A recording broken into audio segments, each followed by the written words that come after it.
世界運河会議名古屋2020 2日目 This is the second day and the last program at the International Canal Forum Nagoya 2020.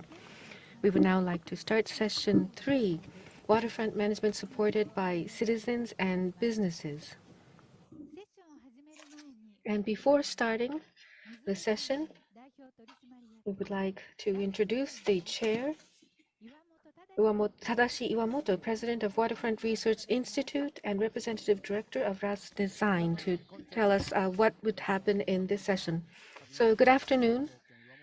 I am Iwamoto from Waterfront Research Institute, and thank you very much for attending this session. I believe this has been a long day. If you were here from the morning, we have heard a lot of wonderful presentations, and I've been inspired all throughout the day. And this one is going to be a real fun and interesting one, so we hope that you can stay with us until the very end. So this is session 3, titled Waterfront Management Supported by Citizens and Businesses. Yes, it sounds as if this is really serious, but what I'd like to say at the outset is Amsterdam. What is it that's happening in Amsterdam? I've been there.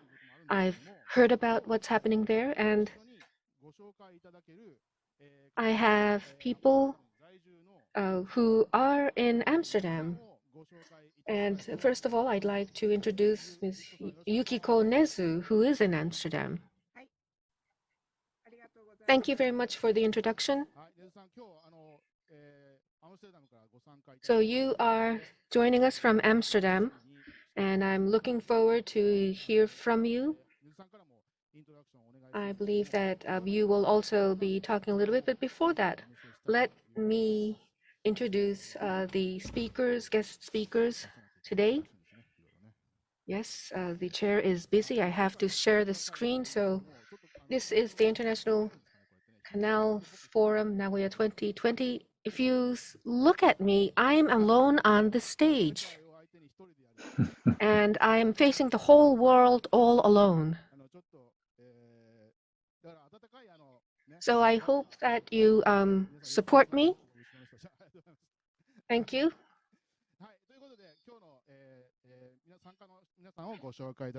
So let me introduce all of you. First of all, Yukiko Nezu from Urbanberry Design. And we also have urban designer and architect, Mr. Sasha Glasso, and Mr. Ron van Hoosten, who works for the Amsterdam City Office, an urban designer. And from Tenno's Canal Side Revitalization Association, we have Mr. So Watamoto. And from Tamano Consultants Company, we have Mr. Tatsuo Konaka. And from Mitsukan Group, we have two gentlemen. From General Affairs Department, Manager, Mr. Masashi Sawada. And from Mitsukan Water Culture Center, the Director, Mr. Goro Uramoto. With all the panelists, we want to have a very enjoyable session together. Now, Nezu-san, today, we will ask you to introduce the cases of Amsterdam. And I think that, Nezu-san, you are more fitted to introduce Amsterdam, so the floor is yours. Thank you. So let me share my screen now.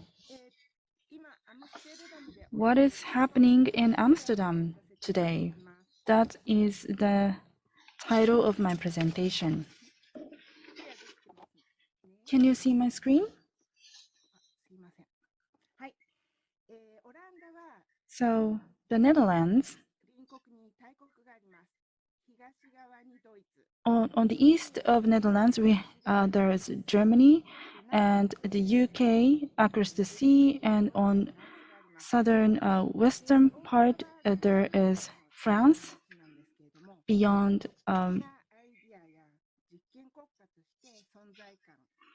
Belgium, and this is a unique country with a strong presence. In the Netherlands, as you know,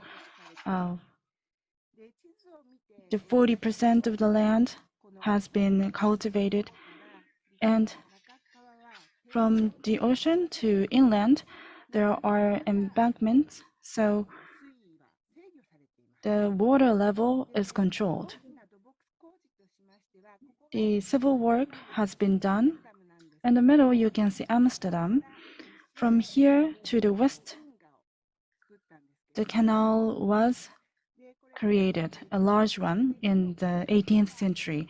And around here, Afsluit dike, a 32-kilometer dike, has been created. The water inside is fresh water, and as a result, these areas were cultivated. So in the Golden Age, there were many vessels inside, but then by using the canal as a transportation channel, the way these areas developed started to change.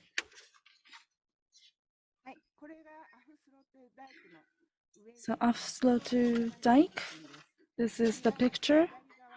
On the left and on the right, you can see the difference in the water level.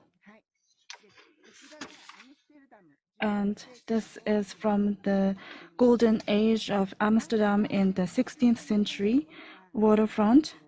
At the center of the city, there is a Amsterdam Central Station today. And on the other side of the waterway, there has been development. So today we will focus on that. And you can see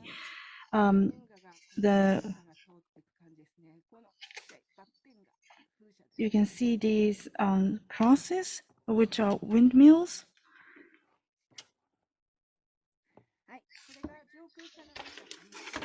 And this is the aerial view of Amsterdam. Since the 13th century, the canals were built, and if you go to the left-hand side, you can have you have the ocean, and on the right, we will find the large dike. And the northern part, across the waterway, interesting things are happening today, so we will focus on that area. And this is the map. We have the metropolitan route. It spans for 32 kilometers or so, so it's almost like a Yamanote railway line, the loop line in Tokyo. So this city is as if a palm of a hand, and the city has been spreading and developing from the palm to the fingers. Rivers and greenery are currently seeping into the center of the city, and the free of charge boats are available, and it goes to the neighboring city as well. And south to north subway is available since 2018. And this is from the Golden Age. You can see the canal. The waterborne transportation was very popular, so there's no boulevard or anything. But now there are 165 canals, which span for 75 kilometers, and there are 128 bridges. Now we have boulevards, and people are living in boat houses. This is the day of the king, so everyone is wearing something orange. In winter, when we have sub-zero temperatures, then we can skate on the ice in the canal. And we have a light festival in Amsterdam. It has continued for the last 10 years. So city building involving the people. when we try to achieve that, the important backbone is a circular economy concept. From linear economy, we have to shift to a circular economy. So the resources that we have need to be cultivated, produced and used, but they shouldn't be scrapped. Before scrapping them, we have to bring them back to the market. We are creating a lot of mechanisms to achieve that. So we are a member of EU. So by 2050, we are trying to achieve 100% circular economy. In Amsterdam, what's interesting is that circular economy is actually inside of a so-called donut economy, which started 2 years ago. Kate Ravers, the British economist, has started this concept. So on top of the material issues, the resources issues, there are other issues including human rights issues or the ecological issues, and we should all work on all of these issues. And we must analyze what are our strengths and weaknesses as we move on. And we must involve all the stakeholders in the city. That is what we are doing. So based on these concepts, 10 years ago, Space and Matter project started.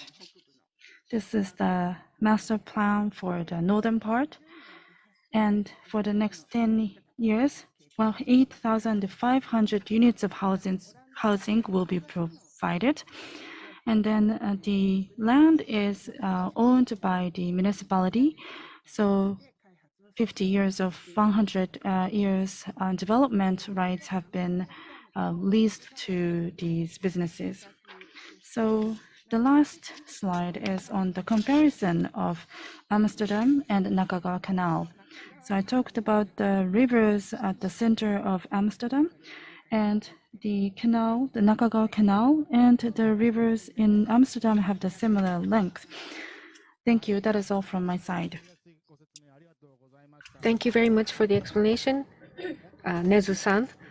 So you have talked about what is actually happening in Amsterdam, and now you have said that you wanted to introduce these people, and those people are the next two speakers, right? Yes. So then, let's move on right ahead and go to the speakers in Amsterdam, starting with the first presenter, who will be Mr. Ron Van Hoosten, who is an urban designer. Mr. Van Hoosten, the floor is yours. Please start your presentation. Well, thank you. Good afternoon, Nagoya. Happy to be able to give a presentation to you about your canal, your waterfront development.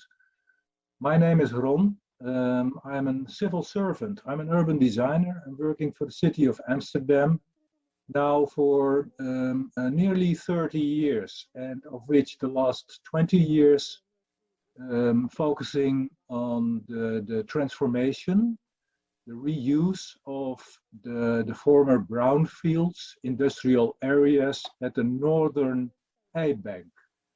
So that's what my presentation mainly will be about, and I'll start it now.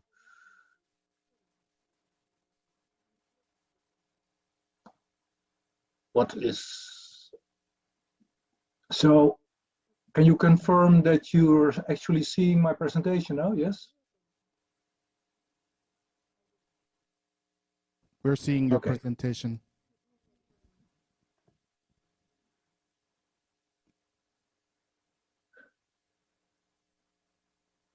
I'm sorry, I don't have any noise at the moment, no sound. Sasha, can you confirm that you see my presentation by putting up your thumb? Yeah. Okay, thanks. So, sorry for that, guys. So, I hope this Japanese translation is correct. My presentation will be about a special way of developing in Amsterdam, which actually is also inspired by a Japanese way of city development. And I'll get back to that later, halfway the presentation. So,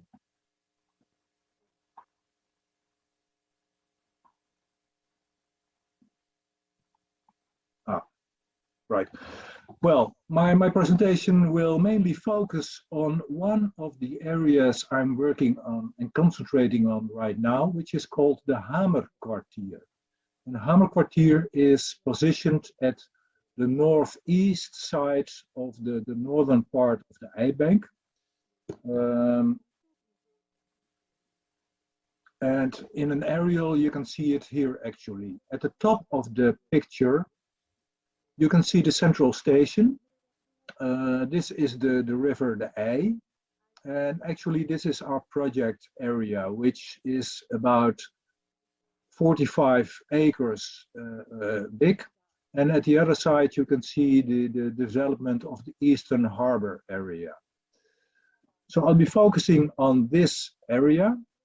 But first of all, a short picture of the Northern Eibanks. And you see this is actually my project area.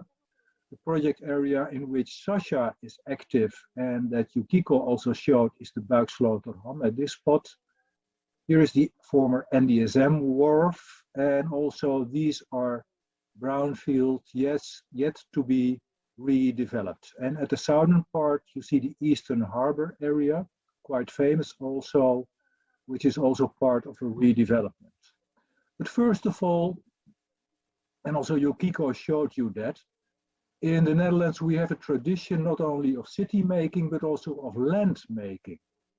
So for the last 4 centuries, actually, a landscape formed by water was slowly transformed into land. So lakes were dried up, which are polders now, droogmakerijen, actually quite big ones. And also the canal to the ocean was dug, and also land, actually quite big spaces, land were made in the former sea. So we have a tradition not only of city making, but of land making. And once starting to make a city, you see that also in the Golden Age, the canals were designed and look a bit like a sort of ideal city, but actually they were quite functional and pragmatic. And what you also see after the first phase was developed, that the second phase was actually made, was adjusted, and also the measurements and sizes were adjusted to what was most functional to the merchants, which were responsible for actually designing the city. And also after that, in the 19th century, with the big enlargement of the city, a ring, the first design was quite beautiful and composed on aesthetics. It was not realizable because of financial, but also juridical problems. And after that, a second plan was realized and actually made, which was much more based on existing properties and ownership. So also in this phase, you see a very pragmatic approach into city development. Well, after that, at the beginning of the last century, a new system of land lease was introduced. And this is an actual map of a part of the city in which you see that all the red areas are leaseholds, so owned by the city, but giving in lease by the user. Freehold in yellow, which are of course public spaces and parks, and a minority of white spaces which are actually private owned. So the leasehold is an important tool to make city development actually. This is a map of a quite famous AUP, Algemeen Uitbreidingsplan, general enlargement plan for the city, made in the last century by Van Eesteren, and of course based on the Siam thoughts. So a planned development of the city. And this is actually a fragment of the northern part of Amsterdam, in which you see that also the industrial areas are part of the development, and on the northern part you see some small city garden developments. So part of the planning tradition of Amsterdam. Well, then in the 1980s of the last centuries, there was a development that the large shipbuilding and steel constructing industries, which were located on the northern I-bank, they went broke, or they moved to either the eastern part of Europe or to Asia due to costs. So then the waterfront actually was reinvented and had a strong focus for city redevelopment. And at the eastern part of the picture, you actually see new isles in the former sea, Eiburg development, in which I'm actually living at the moment. So the refocus, the reinvention of the waterfront is a quite fresh development and only about 30, 40 years old in Amsterdam. Well, a small focus on the southern part of the development, which was quite top-down planned and directed. In the photo, you see some fragments of the western dock, the eastern dock, and the eastern harbor area, which are actually completed at the moment, but they were a total top-down development on a tabula rasa and mainly focused on housing, on residential development. The thing we choose for the northern I-bank, and here you see a map of a master plan of the western part of the northern I-banks. The attitude we choose though, there was another one, to go with the flow, or also to choose for a mixed area development. And actually this is a sort of master plan which only provides a blue, a red and a green network. So waterways, infrastructure, and mainly green developments. So the urban design for this one mainly focuses on numbers and amounts of houses and isn't an actual design. The next step, and that's also the area Sasha will be talking about later, is of course the Buiksloterham, located in this area. And actually here, one of the inspirations was this Japanese method of city development in which actual landowners have a big say in the moment that they actually want to participate in the transformation of their land. You must realize that in this area, when we started this process, only half of the area was owned by the city and the other half was privately owned or in leasehold. So we choose for a plan in which we only gave the headlines, the main structure in infrastructure and water, and we had a sort of zoning of the amount of houses and the amount of mixture between industries and corporations and housing and densities. And then it was for every private owner of their own choice in which moment they would participate in the transformation. Also, there was an agreement that they had to co-finance the infrastructure. So they had to deliver a part of their profit to the city to enable to make a more attractive and more effective public space. Well, that has some parallels to this Japanese system. And for Amsterdam, it was quite a big step to lose control, not to direct the whole process, but to facilitate it, and to take responsibilities only on a few parts. Well, the next step in that development was the NDSM wharf, a former ship wharf, as you can see, which went broke in the 80s, then was squatted for a while, and for the last 2 decades mainly had a use in a sort of temporary use with ateliers, horeca, restaurants, a hotel. And by now, the eastern part of the wharf has a sort of infinite temporality in use. The western part will be developed in a high density housing, but especially the temporality in use and attractiveness of functions, mainly focusing on a cultural use, has proven to be very successful and an important component for the attractiveness of the city. So we've learned a lot of that. Now I'm focusing on the Hamerkwartier, the actual project I'm working on now. And we are taking really a next step there. And we've learned a lot of the former projects, and we try to use those in the way of planning in this project.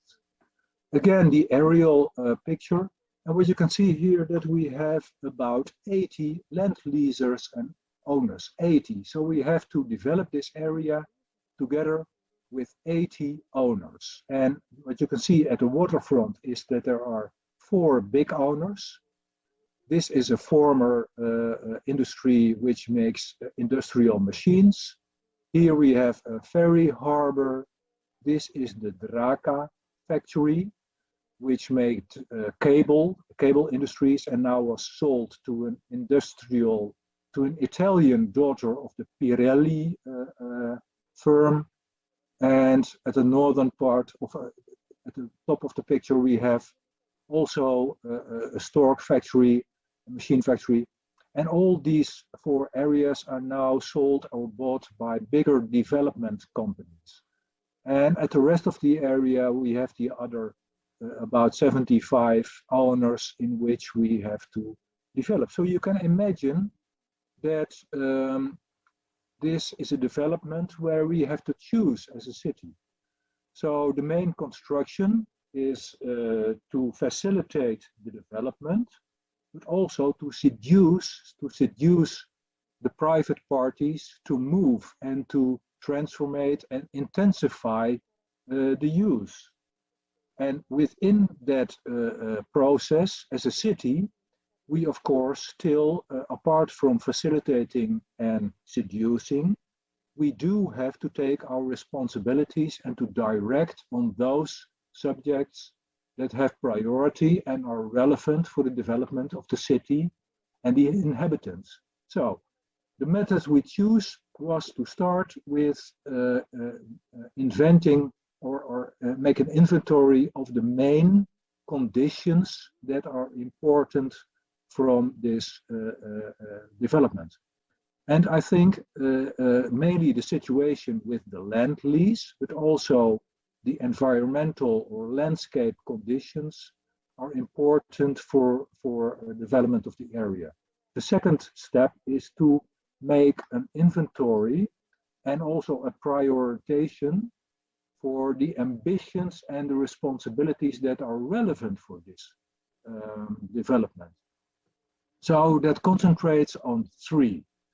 Of course, we have an obligation to make really a lot of houses in a short period, because there is an enormous shortage in housing in the Netherlands. The cities in the Netherlands are not shrinking, they are growing. And actually, every year, the population of Amsterdam is growing by 10,000 inhabitants. So we really have to provide a lot of housing. The second ambition is to realize those houses in a mixed, high-density urban environment. So not only residential, but also a lot of space for businesses and economy. The second thing is that surrounding our project area, there are neighborhoods which look perfect, but actually are the poorest neighborhoods of Amsterdam. So one of the goals is that they also can profit of this economic development. And the third ambition, which is quite special, I think, and we are lucky by the politicians that are steering. The third condition is that quality is more important than speed and quantity. Well, that's a surprise for urban designers. Eh?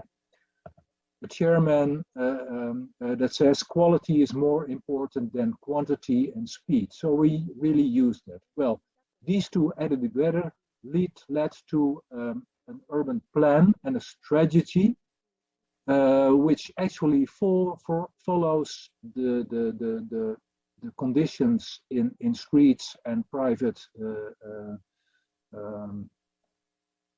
ownership, and focuses on a public space which is significant mostly on the water part, and also led to a prototype of an urban block, which isn't the traditional Amsterdam block on one height, but is actually a composition of different buildings on the site, which can provide the different functions, also can provide a different speed in development within the block, and also uses the qualities like sight and sun and public space on the best way. So this was a prototype we developed in the planning phase. And after, and of course, a significant public space, which of course is the main responsibility for the city government. The real estate development is to be realized by others, but the public space is a main responsibility for the city. So we focused on the three harbors that are there present, on a park adjoining the waterfront, which is at least 50 meters wide, and two zones which are the boundaries to the surrounding neighborhoods, which we want to make more green. So that is our focus. Meanwhile, also private owners hired architects and developed their plans within the possibilities of our first prototype. This, of course, was quite risky for those parties because they were not sure that eventually the city government would approve of these plans. But still, because they also wanted to make speed, they gave architects the assignment to develop the plans, which actually led to a cross-pollination into the plans of the city and of the private parties, and enriched the conditions and the plans. Well, the second thing that, of course, as a city, we tested, we checked, and we improved our own plan on a few subjects. An important part of our plan is the mix of residential functions with both cultural and economic functions. Well, what you can see is that, of course, those working and economic and cultural functions are far more unprofitable than residential development. So every private party and developer would prefer to make a 100% residential development. So we had to be really sure that the why, the what, and the how of realizing these unprofitable, valuable functions was quite good. So we took a lot of effort in finding out what and how to realize that. And actually, that was led to a combination of public and private conditions, which were important. Of course, also the program volume was important. You can imagine at the moment there are about 200,000 square meters of program in the area, and the ambition is to eventually realize between 700 and 800,000 square meters of program.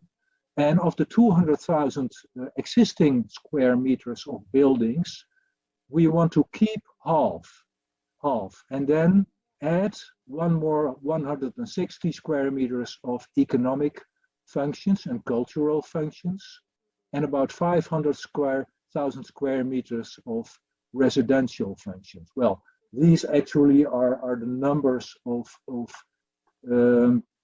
because it's also found quite important in the city within the residential program that there are social housing, free sector, so free housing and middle housing in price with 30% division within that. So apart from our own work, we are, of course, urban designers and not architects. We also hired 4 architectural firms and asked them to investigate and prove whether our prototype of the hammer block, which was, of course, a composition of housing of economical function with roof gardens and mixed types, if these were valid and realizable and led to the amount of quality that we imagined. And actually, our prototype proved to be quite functional and attractive, but this also led to a dozen advices and tips which made it possible to improve actually our prototype. Well, of course, we also studied on functional and adaptive streets. You can imagine all the streets in the area which the city government had to design, had to be functional both for inhabitants and for children to play, but also functional for the companies and their expedition, and had to be safe for both parties. So that led to principles in the design which were approved by all parties, and also existing companies were part of this design process. Well, of course, a sustainable public space, but also sustainable buildings are quite important. So what you see on those areas where we can permit, we change brick into green, and also for water management. And of course, all the realized buildings have to be sustainable on different parts, in which we focus, of course, on the opportunities and chances within our prototype. Well, actually, this led to a sort of block framework in which for every block there are the possibilities in building height and program volume. But our main direction is steering on quality and high-rise, High-rise is quite a sensitive subject in Amsterdam, you can imagine. Amsterdam is a city which has a general height of 15 to 20 meters. 30 meters is to be considered both politically as by the public as the ultimate height. So you can imagine if you go to 60, 70 or even 100 meters, that is a sensitive subject. So we actually had to make a good motivation why actually in this area high-rise would be possible, as would be in another development here, here, and here. So the composition of the water and the adjoining neighborhoods had to be motivated. Well, then I already told you that there are 3 larger developments and owners at the waterfront. At the same time that we were improving our urban plan and testing it and improving it, they actually hired their own architectural firms and made their own designs for their areas, which was eventually an interaction between their designers and our designers, and led actually to adjusted plans which are realistic for the market and to be realized, but still have the main character and the main qualities like the shore park and the mixture in functions and the all kind of varies of the hammer block, which provide in high-rise but also in companies with collective roof gardens, and also integrating monumental former industrial buildings, but are interesting designs and actually improvements of the prior plan. Well, all this together led to an improved urban plan, which was actually approved on by the city government for the last week. So 1 week ago, this plan was approved on. And now for the coming months, we are starting a process of what we call inspraak. So far for the last years, we have been participating both by investors and owners in making this plan, but also with the inhabitants of the adjoining neighborhoods. But now there is an opportunity for a month that everybody can have a final say of the quality of this plan, and after that we will decide if that leads to further adjustments or improvements of the plan. So eventually we hope that after 20 or 30 years this could be a possible outcome of our planning, a mix of 100,000 square meters of existing buildings, which you can recognize in this model as the white and light wood buildings, economic buildings which all have green roofs, which will function as collective gardens, and a sort of high-rise residential buildings, and of course an important public space which adds actually a new collective park to the A shore. So our main lesson in this development and our main goal in this development is that as a city government we have to take responsibility in starting a development and making it possible, but also taking our responsibilities in those subjects we want to steer in, those subjects that are relevant. But within those conditions we have to let private parties, developers, have to do the thing they are good in, their qualities. And that is to develop, of course, the buildings which are realistic in a market situation. So what we noticed is that the interaction in the planning phase was quite fruitful, and also asks for a relationship in which you can trust each other and in which you also accept that during the match the rules are changing, but which also led to interesting confrontation.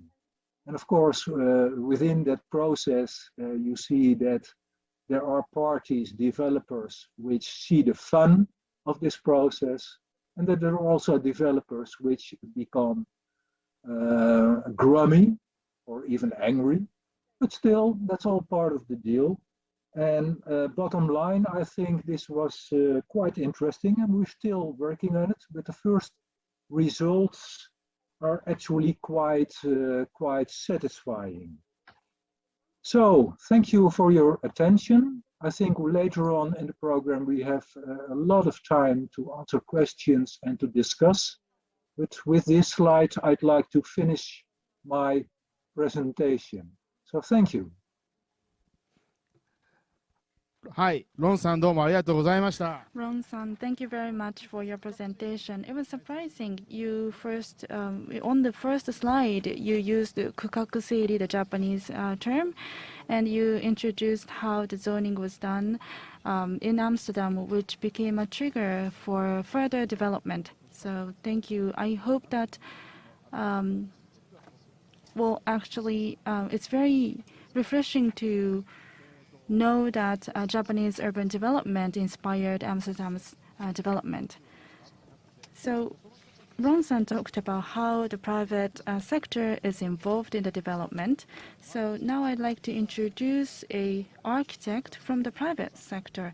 So Sasha-san, are you ready? I would like to introduce you. Sasha-san is the co-founder of Space and Matter, and he is an urban designer. The floor is yours.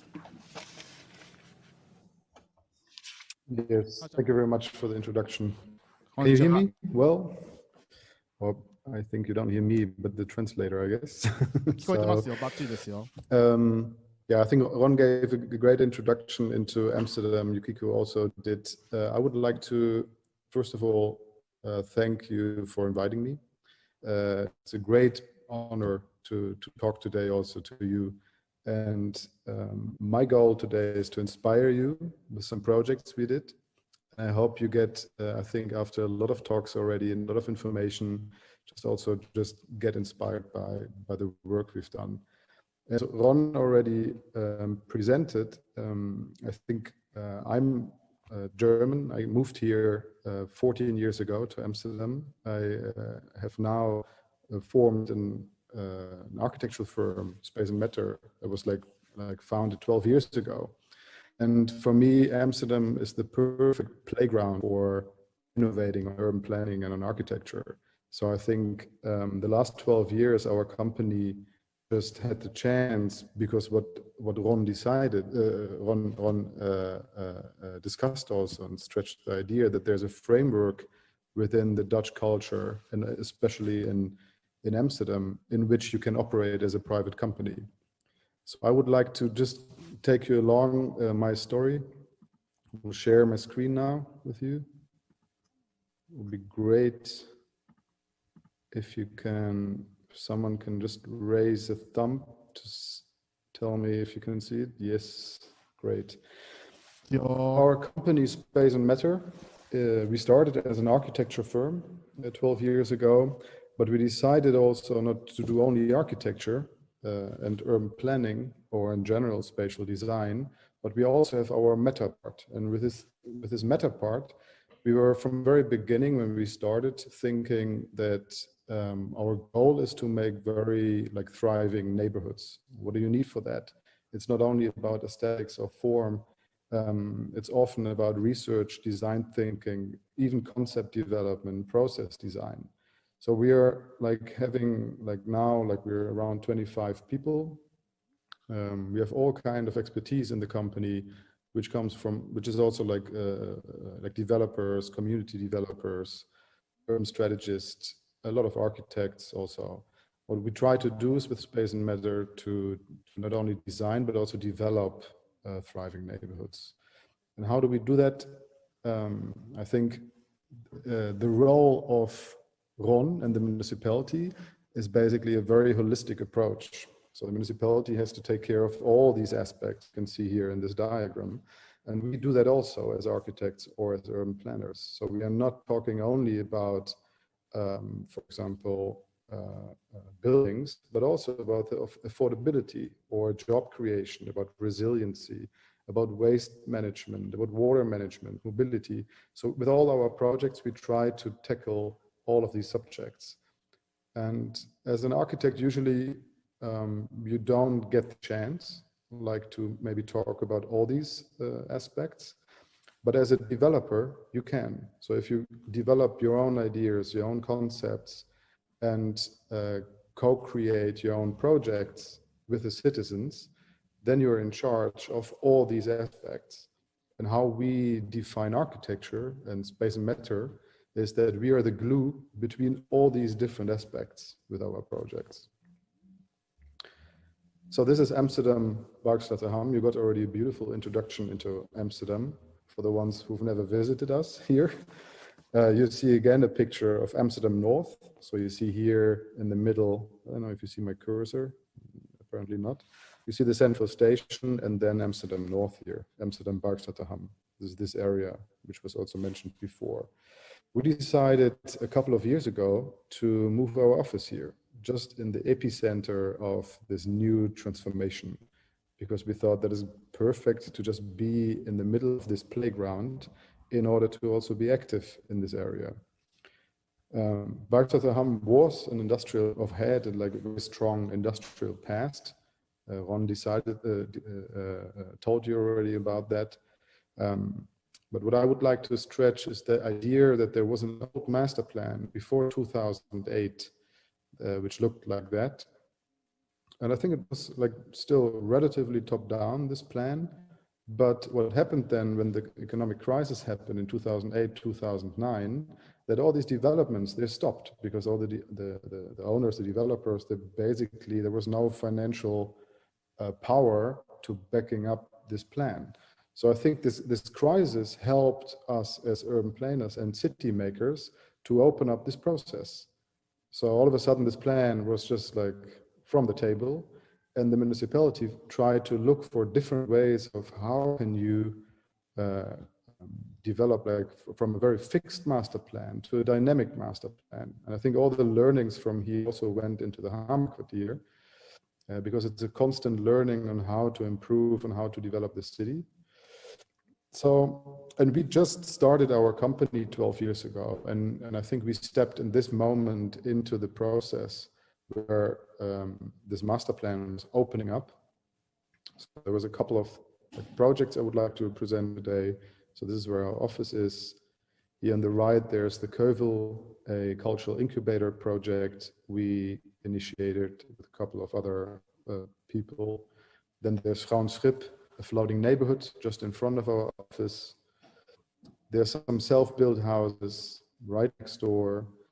So these are all projects, I will tell you, which were like the self-built houses, for example, and the Keuvel were originally initiated by the municipality because they wanted to do some placemaking. They wanted to give the market a place to also start to develop this neighborhood, because the developers didn't. There were like no financial power backing up these plans. So the Keuvel, I mean, the Keuvel is like a project which is already published like worldwide. It's a relatively small project with a huge impact. So it's about this little shipyard along the water, which is around 4,500 square meter big. It has like a lot of polluted soil from its old industrial function. There were no buildings really allowed on this plot. And when the municipality decided to organize a competition, there was also no money to win and only a 10-year lease. So you might think, and we also thought it's like the most complicated and difficult competition we ever entered. But the brilliant thing of it was that not only a design was asked, but it was really like a development tender. And so what we did is we came together with some friends and experts, and we had the idea, if there's really so little resources you can gain, why not coming up with the smartest solutions? Of course, you're forced to innovate. So the first idea is that we use plants to purify the soil, and this process is called phytoremediation. And so we decided to use these plants, planting a park of different types of plants to purify the soil. Then we learned that, I mean, Amsterdam has a long history of living on water. And these old houseboats, which were built in the 70s and 80s, they're kind of outdated now. And a lot of owners, they try to get rid of them and usually pay quite some money to demolish them in order to build new fancy houseboats now. So these old resources, these old houseboats, we thought we could get them for very little money. And that was true. So we were just looking them up, and like they were really almost, we got them almost as gifts, like for €1 per boat. So we had the idea to not place them in the water, but in the park, because it's not easy to get a water plot in Amsterdam. So we said, why don't we just do it the other way around? So we place these boats on land. And then we make all these boats very sustainable and reinvest in these boats, and a little boardwalk, which helps you to also enter the boats on the one hand, but also gives you a social space. And on top of everything, it gives like this boundary between this polluted soil and the people and the visitors who could go there. And then after 10 years, when we have to give the land back, we can take the boats with us. So it's like a mobile architecture, and we leave everything cleaner behind. And we made this render at that time, so how it could look like. And during the process of the competition, we already asked friends and in our network if people can look for an old houseboat online and think of what kind of work they would like to do at this place. And then within 2 weeks, we managed to rent out 1,000 square meters of office space, because they really like this concept of a freestanding boat in a park in the middle of the city. And then we won the competition, and there was a big article in the newspaper, and then we got a lot of phone calls of people who wanted to get rid of their houseboats. So this is the first houseboat we bought for €1. It was a very exciting moment. We picked it up in the Amstel, and then we were renovated, made it more sustainable. We insulated it better and made it obviously a bit more beautiful, because we're also architects. And then there was the moment of truth where we put all these houseboats on land, and of course we continue worked on them. But that was like almost like it's quite challenging, of course, to find all these old timers, like make the right decision of which boat to buy, and then of course you need a very like dynamic urban plan, and still try to keep the quality of the urban plan. So that took, like the whole development took around 2 years. At the end, we spent around 450,000 euro, which was halfly paid by a loan, which we got from a bank, and the other one from a subsidy. And then we engaged the community, so the people who eventually will have their office space there, to help us building all the very sustainable technology. So you can see here biofilters for the kitchens, a heat exchanger on the bottom right. And the community was just getting stronger, get more knowledge, and got more engaged in the project.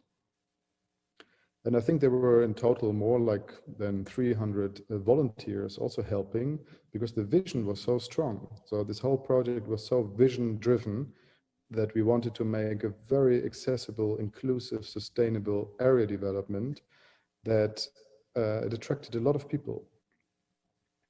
And now it looks like that. So it has like a lot of features. We have even an aquaponic farm in this project. We have solar panels, we have floating gardens, there's even a floating hotel and a future accommodation park. And there's even like a smart system that we have like our own blockchain smart grid. So with the energy we generate on the roofs, people can get coins, like get a currency. And with this money, like this digital money, you can buy beer or food at the restaurant, which we have on the same side. So we try to completely like innovate all the time. And we think like that these places, like almost every neighborhood needs these places in order to learn from them, from these places, and to be like updated all the time. That was like the opening of this place, and there were 2,000 people coming, and almost every weekend we had 2,000 people at the place. So it really felt like a festival, which we didn't intend it. So we also were in discussion with the municipality and with the neighbors, because it was just too much. The project was too successful in a way. And still people really love this place. The whole city's talking about it. And many people were here also from all over the world to learn how you can make with a brownfield like such a successful neighborhood development. We won a lot of prizes. There was a lot of attention also. The New York Times wrote about it. So we saw that this little project can have a huge impact on the whole neighborhood. All of a sudden it opened up also the neighborhood, because nobody wanted to live in Amsterdam North. But we like truly believe that the Keuvel like participated in the shift from the center to the north.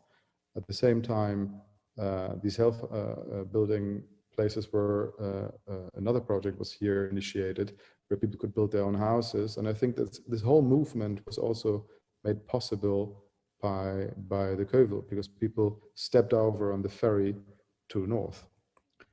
And then another big spin-off impact it had is that with all the companies, the municipality, like all the people who lived around, and the Keuvel, we were working on the manifest of a circular neighborhood, and everyone signed it. So all of a sudden you see that most of the principles which were developed at the Keuvel were also projected on the other more commercial projects in the neighborhood. So it became a whole circular living lab. And we were already working with the next project, Frauenschip, which was like completely initiated by the citizens. And I remember, so Frauenschip was basically like a couple of friends. They had the plan and the dream of building the most sustainable floating neighborhood in the world. And 10 years ago, they saw a lecture I gave, and they came to me and asked me if I can help them with that. And so Space and Matter was working with them, and we developed together with them a concept, made a feasibility study. We listened very well to what they wanted. And then the idea was basically to make this plan not only very sustainable, but also socially inclusive, and very feasible. So you can have, of course, the greatest idea. If you cannot execute it, then there's no project. So we started with a feasibility study. We made this render or design for them, which attracted also a lot of people. And then you saw that there was so much interest in that. Like we were busy with this project, and then there was a waiting list of people who would love to live. And I think the waiting list was reaching like 1,000 people in a very short time. And then later they just closed the process because there were enough people we needed to continue with that project. The interesting part was here, when we started that, we were looking for a site, and we saw that there was an urban plan, or in the old urban plan, there were houseboats drawn in this area here on this side. And I remember also that the initiators, they talked to the municipality and said, can we not develop our own citizen-initiated project here? And there was a discussion, and the municipality said, no, wait, we have to first develop this area, then you can come. And the initiator said, no, let us first pioneer, because we have a strong impact on this area, you will see. And at the end, the municipality agreed, and there was a tender again organized, because you have to make it, everyone, like give everyone the chance to basically get the plot. So we also participated in this tender, and then we won, and then we developed this urban plan a bit further. And what we then did is, like, we developed 7 different housing typologies of houseboats, where not only one family, but also 2 to 3 families can live on one boat, which is a new thing, even in the Netherlands. And that was very challenging also. But I spare you all the details of that. But it took 2 years to convince the bank, the municipality, all the lawyers, that we are able to do that, to find the right way there. And we did that in order to make this whole neighborhood very diverse. It should not have looked like a developer's neighborhood where each house is the same. So that was like our task, to translate that in the process, in the urban plan, and so on. And then we opened up the process and invited 18 architects. So 18 different architects designed all these houses. And we had a strong connection with all the architects. And again, what Ron does basically on city level in the Hammerkwartier, we did on a smaller scale, because we also learned from these architects to improve our urban plan. So there was also, again, we opened up to the smaller scale and got like a very good research and development phase, where we improved the technologies, the materials, and so on. And then you build these houseboats either on water. So it's amazing how easy the transportation is, of course, and the movement. If you don't need a lot of scaffolding, you just move the house around.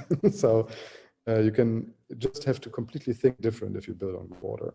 So this is one way, but there were also builders who built on land, and it was more efficient than. But then you need, of course, like a huge crane. I think this is the biggest crane on water in Europe. It comes from Germany.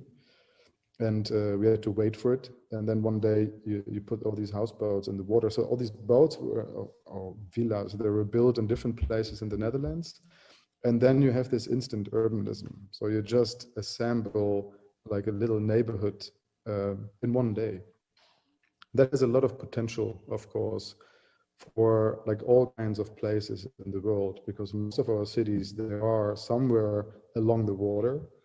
And we see there's like still the potential of building on water is not really used. It can be very affordable, it can be very sustainable, it can be very independent and flexible. But here you can see that basically in one day you can erect a new neighborhood. The good thing is this also that it somehow it gives a very nice and human scale transition between the water and the high-rise next door, basically. So it's a very human scale when you enter this neighborhood and you walk on these jetties and approach the water. And you see also that the neighbors around, they also make use of these boardwalks and go to the water, to their boats, or go for a swim. So it's a very beautiful transition to the water. Yeah, and then our sustainability goals were, of course, like extremely high. So we have now 500 solar panels on all these roofs. We have each of these boats has a battery in the foundation, and then they're all connected. These houseboats. So we have a smart grid there, which I'll show you soon. So this we call it like the smart jetty, like it's like the boardwalk basically, and this boardwalk is connected with each other. So you see like on the right, like that there's like this little road where all these parts of the boardwalk are connected, and that gives really like a little village feeling, and has a tremendous effect on the social connection between other people. And how it's usually done, so all these connections between these boardwalks, they were not done in the original plan, and we had to fight for them and convince the municipality to do so. On a social level now, it gives such a good social cohesion between all the people living there. Then we have also this smart sewage, so we have a vacuum system which will be connected like Blackwater to this biorefinery, which is still being built, in order to generate biogas. And that is the smart grid. So we got also like this exceptional innovation project where we were allowed to generate our own energy and sell it to our neighbors. So this is forbidden usually in the Netherlands, but there's a high interest in learning how you can develop this distributed energy plans by a neighborhood. We have now like a digital twin, as you can see here.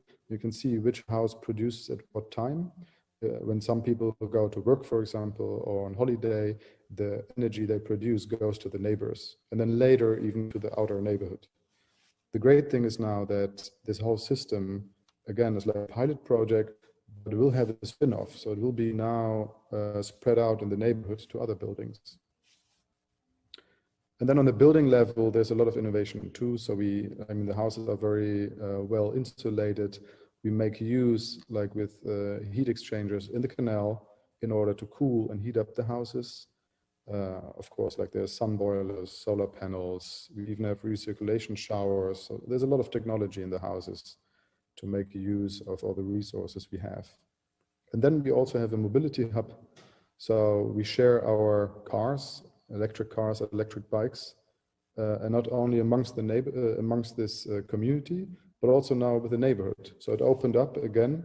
We started as like a pilot project for us, but now so many neighbors were interested in it as well. So we opened up also, and now it is also used by other neighbors. So the lesson learned is here that I think you cannot start early enough with these relatively small innovation spots in order to learn from them, and then the good things also spread out in the neighborhood. This is how it looked, I think, last year. Yeah, now it became very green also because it's spring here. And then, yeah, this is the community who developed it themselves. So here again, what Ron also stretched before, I think it can be risky also, and maybe like sometimes a bit scary to hand over a bit of the power of developing the city to the market, but the outcome is, if you facilitate it right, can be of tremendous value.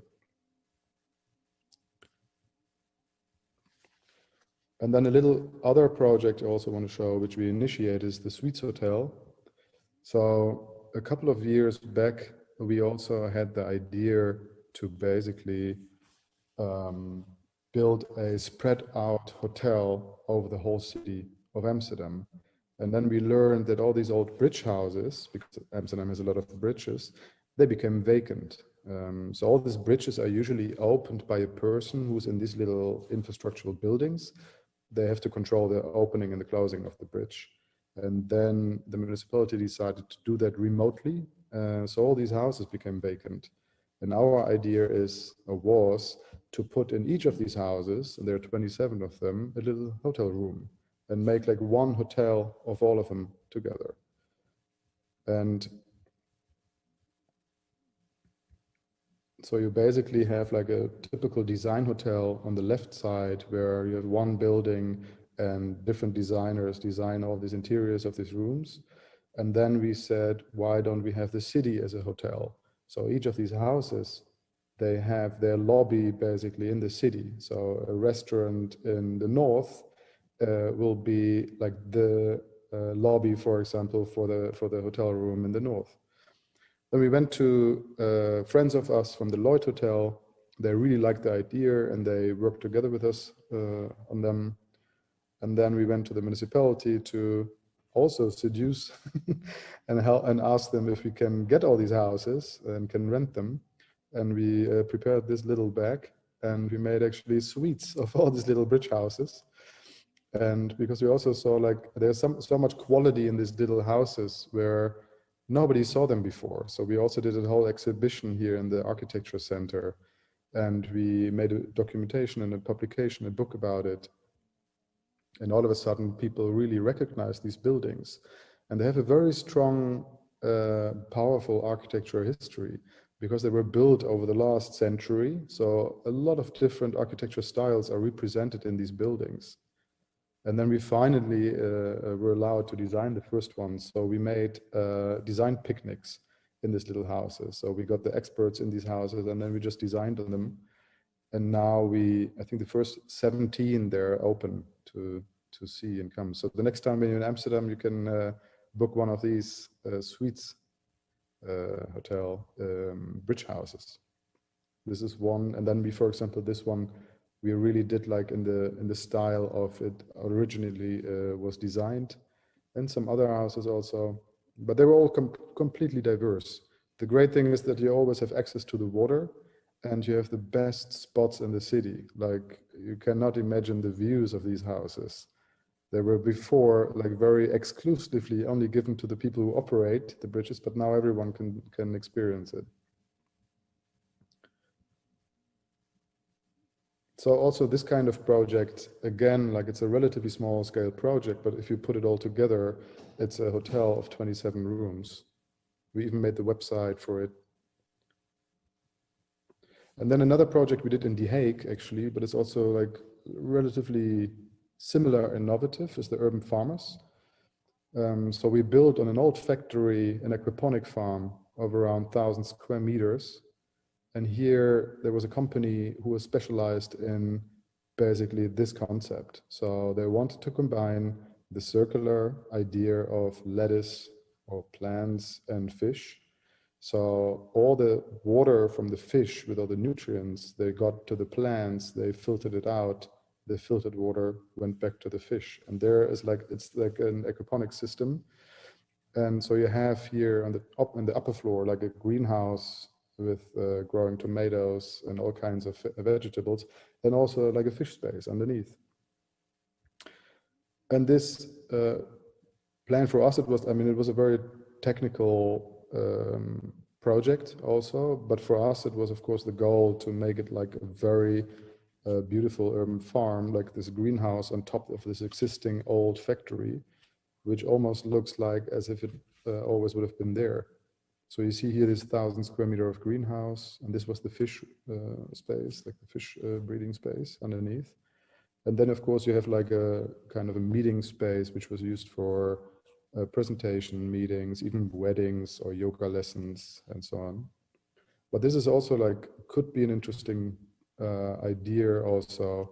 I mean, I see here already a restaurant in this place. That could be also maybe a creative idea on how to do some placemaking in Nagoya. So after all this dynamic and new projects also, the old master plan was kind of outdated. So the municipality also learned from like all this knowledge we gathered now in this area from all these initiatives which were done by the market. What can we do? And then there was also the idea of we have to densify, we need more housing here, so we need a new master plan. And then 4 architecture firms, and one of them were us, Space and Matter.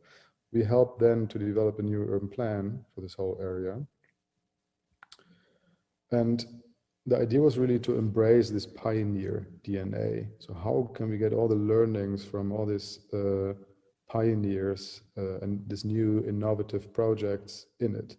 And there's now a completely new urban plan being done, which is also based not on a very static top-down plan, but a lot of like more playful rules in how to develop your plot.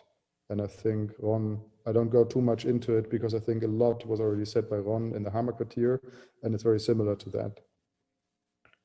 And this is the new master plan, which was also shown before already. Yes, thank you very much.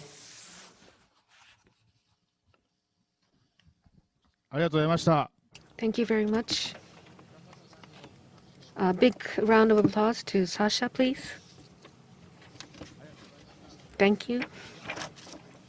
It was a very inspiring presentation, and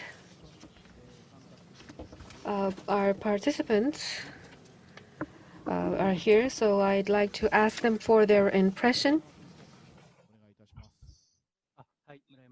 So Murayama-san, please, our vice chair. Well, thank you very much. I was supposed to go to Nagoya. I'm sorry I had to stay here in Tokyo. It was really inspiring, and I am in charge of urban design and also a part of the public design. And today I was able to hear very core points that would be relevant to Nagoya as well as Tokyo urban planning.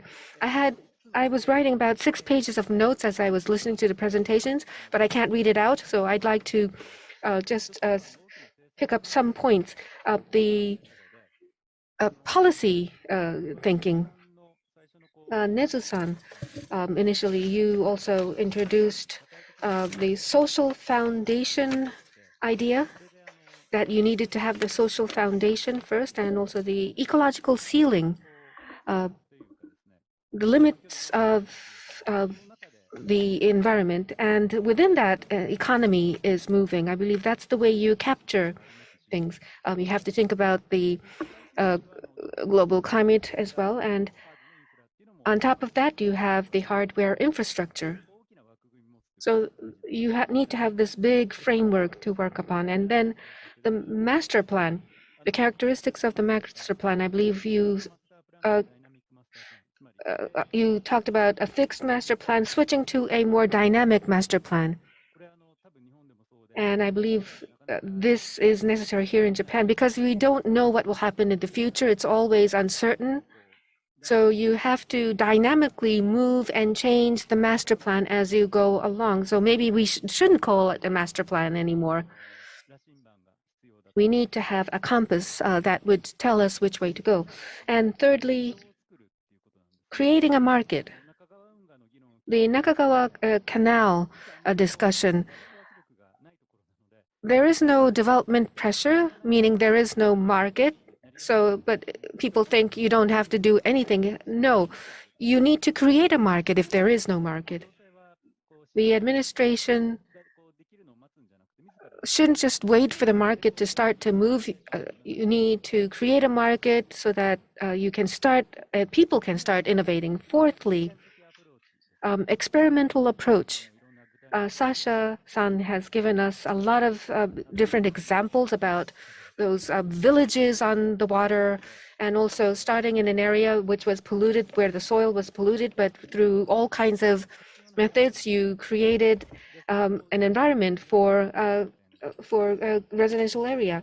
There were many things that we can learn from, improve where improvement is needed, and move on to the next stage in the master plan, and then assess it later on. And look at the successes so that they can be reflected in the next step. And lastly, the fifth point, whatever project it is, you need to have this physical environment design, civil work, construction, public space, greenery, air, and also new technology.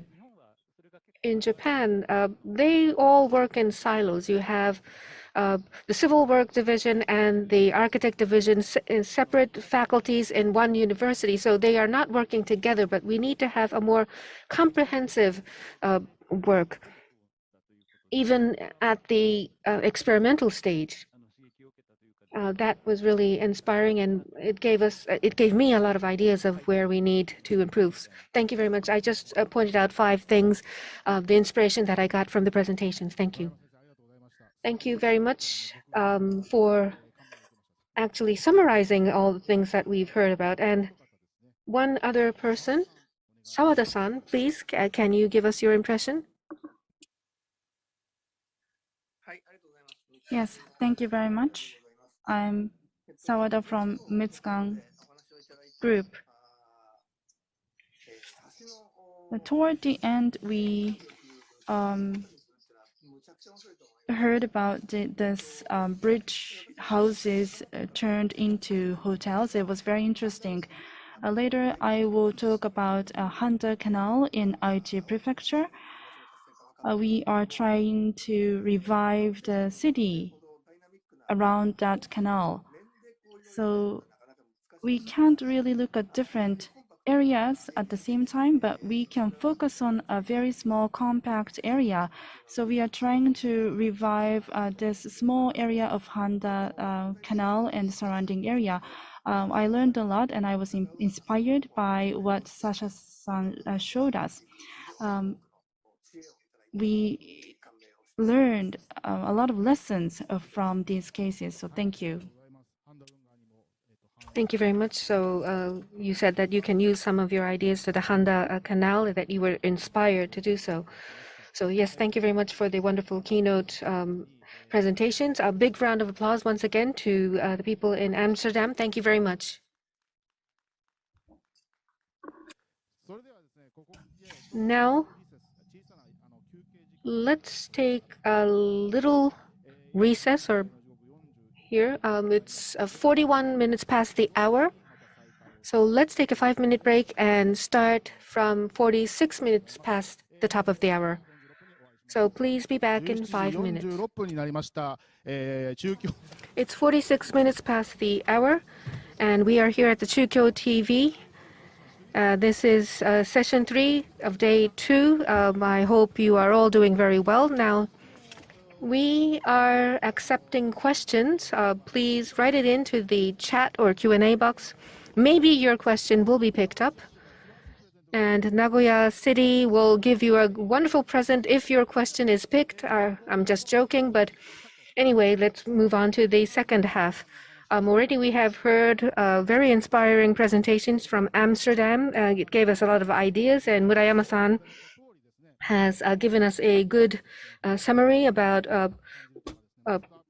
the master plan and how we should change our way of thinking and creating a market and experimental approaches, and also designing the physical environment. So at the Nakagawa Canal, we should also learn a lot about what we can do. Now, this time facing the Nakagawa Canal, what is happening here? I believe all the listeners would like to know that. So let's start by explaining to our listeners as well as to our speakers in Amsterdam about the Nakagawa Canal. So Konaka-san, can you please make your presentation? Thank you very much. I am from Tamano Consultants. So Ron-san talked about kukaku seiri. He used a Japanese word.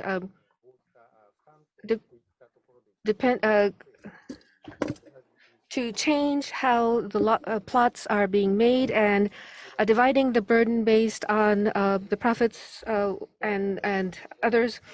But that was a big surprise for me, but let me start showing what is happening at the Nakagawa Canal right now.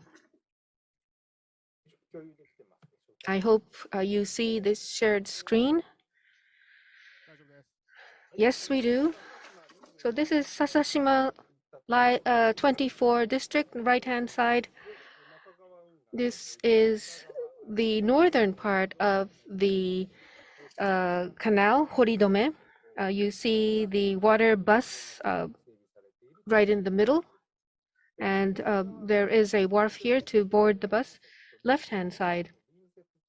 This is the neighboring area of the canal. You have some hotels, commercial buildings, a university. It has become quite activated. And the Sasashima Live 24 district, this area was created by the Kukakuseri concept. This is towards the downstream. This is called the Hiromi Ikoi no Mori. The red circled area on the left-hand side. Initially, this used to be an old sewage treatment facility. And when this area was newly developed, this became a vacant lot. People would run or jog in this area and stroll around in this area. But you don't see any people who are really relaxing in this area. Well, I went on a day when the weather was not that nice. And I didn't want to have any people in the picture because of privacy concerns. So if you don't like the composition of the photograph, I'm very sorry. But now this is called the green area of Nakagawaguchi. There is a parking lot here. And you can enjoy this wonderful place. But personally, it made me feel that the water is a bit far away from reach. That was a bit disappointing. Now, the Nakagawa Canal, in the previous sessions, I believe you heard, but it was made for logistics purpose. So along the bank, you have parking lots, you have factories, warehouses, and the canal. The left-hand side, you see a lot of warehouses, but then there is this road on the other side. But from an ordinary citizen's perspective, even if you are very close to the water, you can't see the water at all. And this photograph, I got permission to get inside to get this photograph, but you need to do that in order to see the water. The left-hand side, if you look at the other bank, you can see that the building is right at the edge of the water. There is no space to walk around at all. And around the canal, if you walk for a while, you would find a lot of residential houses and also areas where factories used to stand. You have commercial buildings as well as condominiums. So there are many people living in this area.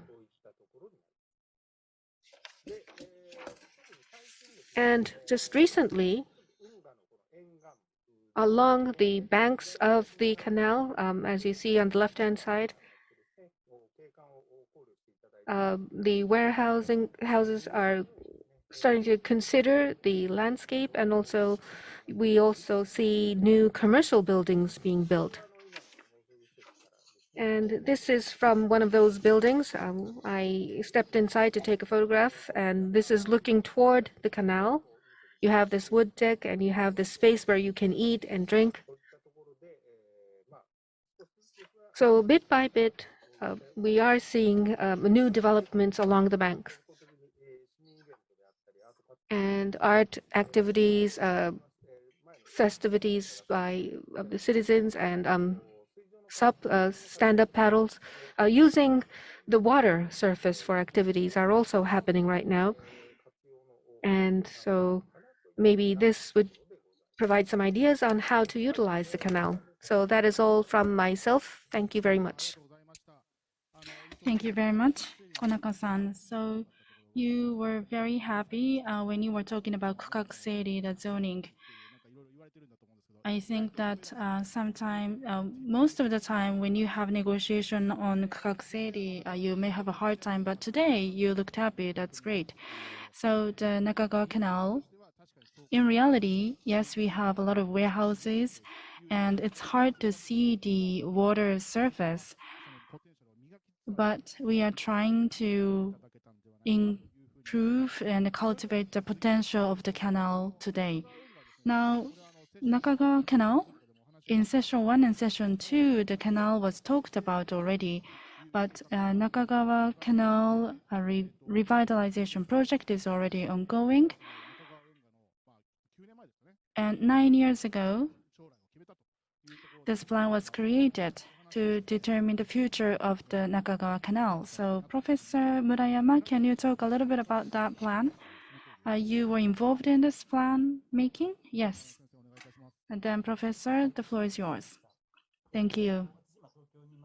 I am in Tokyo, but since October 2006, for 7.5 years, I was at Nagoya University and I have a house in Nagoya as well. So I have been involved in various development plans of Nagoya. And this is the plan that was created in 2012 called the Nakagawa Canal Regeneration Plan. In this forum, this plan was explained several times already, so I am going to skip the details of the plan. Since 2012, this plan was looking toward the 20 years in the future, and the vision was made, and then the 10-year actions were incorporated in the plan. And now it's 2021, which means that we are already halfway through this plan period. The characteristics are that citizens, companies, and administrations work together to regenerate the Nakagawa Canal. This session is about the water management supported by citizens and businesses, so I think that I'm going to focus on that topic. So these are the perspectives in making the plan. First, strengthening the connection between people and the canal, the spatial building, which is environmentally friendly, and also catering to the new industrial trend and contributing to safe and secure city building, as well as land use along the banks of the canal, and effective mechanism for regeneration. And I think that we are doing a good job in following these pillars and perspectives. On the left, you can see the situation in 2012. Maybe the situation has not changed so much today. And on the right, you can see the future image. We have the bustling and lively zone near the Nagoya station. So on top of the industrial uses, we want to have more commercial, art, and cultural facilities in this zone. That is the first zone, and we have the manufacturing industrial zone in the middle and the recreational zone at the bottom. So back in 2012, what was epoch-making was that Nagoya Union and Nagoya City became the joint owner of this plan. And in the planning committee, a lot of players and stakeholders were involved. That was very unique about this plan. And this, I believe, can be called a fixed master plan.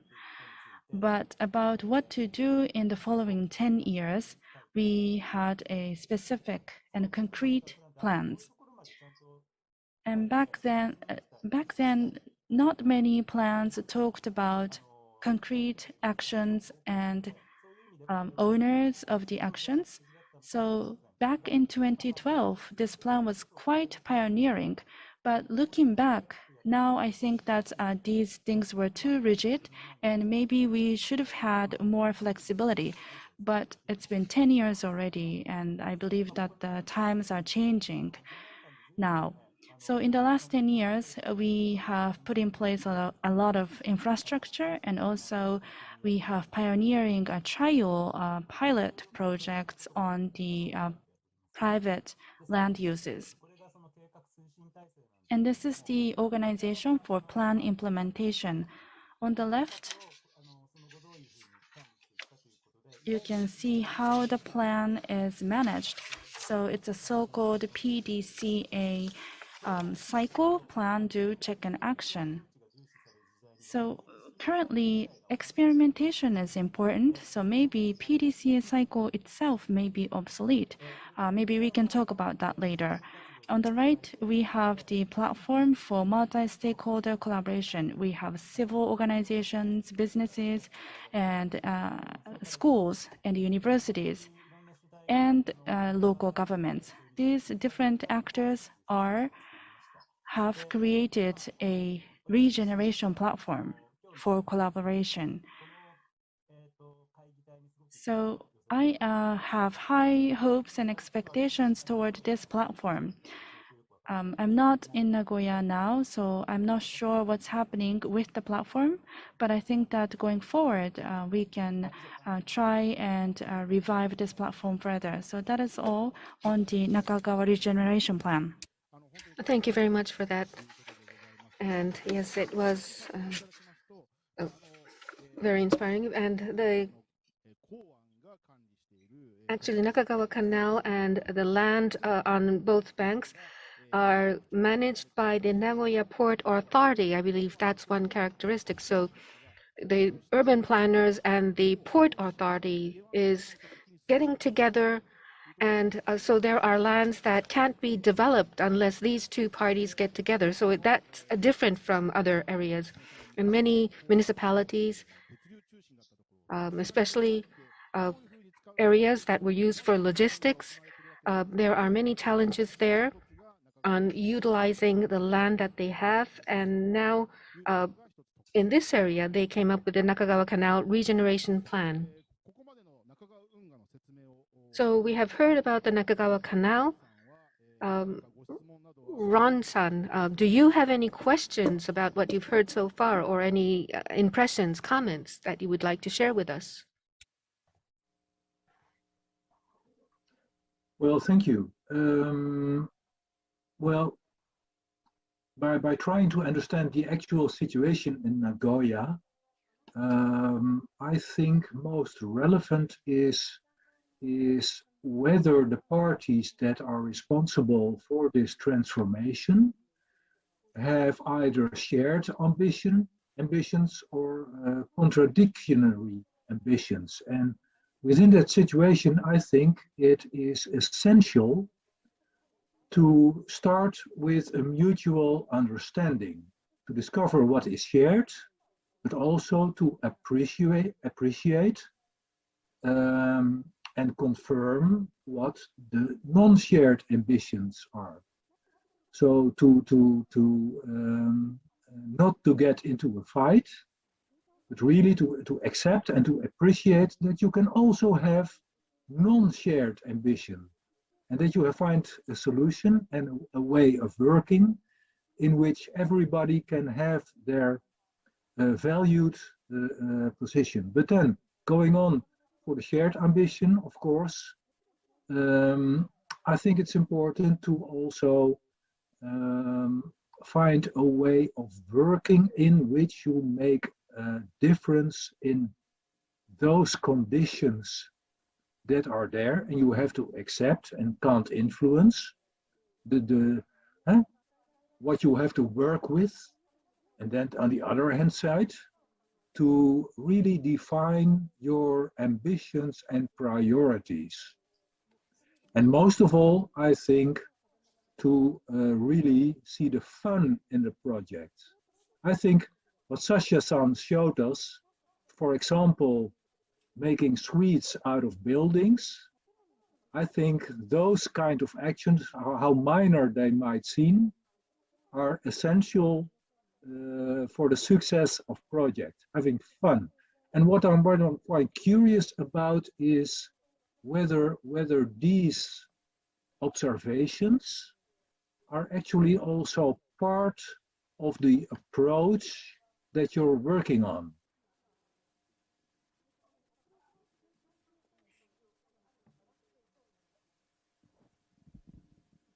ロンさん、ありがとうございます。Thank you very much, Ron-san. So maybe someone should respond to that. It might be difficult to respond to everything that's been said, but do you have ambition? To that question, maybe we don't have a clear answer. So indeed, we have many stakeholders, and we first have to understand that we need to engage with one another as stakeholders. We are still on that stage. But anyone want to give additional comment on that? This is Murayama. Yes, Iwamoto-san, I agree with you. And the plan that I shared with you, I can say this for all the urban development plans in Japan, but the common and shared goals are the only goals that are shown in the development plan. It is a plan, so all the stakeholders have to understand the plan in the end, but in most cases, the actions and things written are very vague. We do have the broad direction in the plan, but in minor small things, we actually have conflict and different ideas. But these small things are actually not outlined in the development plan in Japan. So today we have a lot of stakeholders. They have different views and passion about Nakagoya Canal. Just like today, we should exchange opinions going forward more and more, because there are various stakeholders and they have different values, and it's okay to have different opinions, and we are starting to understand that to begin the discussion in the future. Well, now I'd like to move forward because consensus was mentioned, but I believe that we will hear something about consensus. And Wadamoto-san, you are smiling, but at the Tennozu district, you have taken up a lot of challenges. And that's what I hear. So I hope that you can give us your example that, yes, we can do it here in Japan as well. Well, yes, thank you very much. Rather than saying I have taken up a lot of challenges, I'd like to say that I have made a lot of failures, and I would like to just talk about what I've gone through.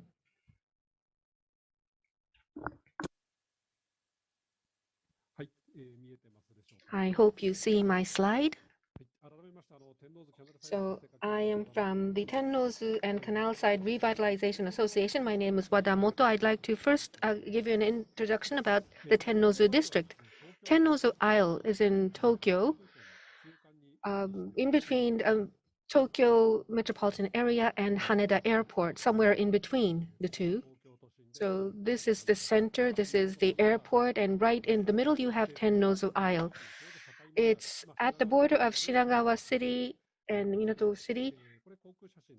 This is an aerial photo. I'm sorry, it's very small, but it is surrounded. It is an island surrounded by canals or waterways. And you have a skywalk connecting the high-rise buildings. You have parks. And there's a boardwalk in some areas here. So the slogan for the development was an island for art and an island with a heart.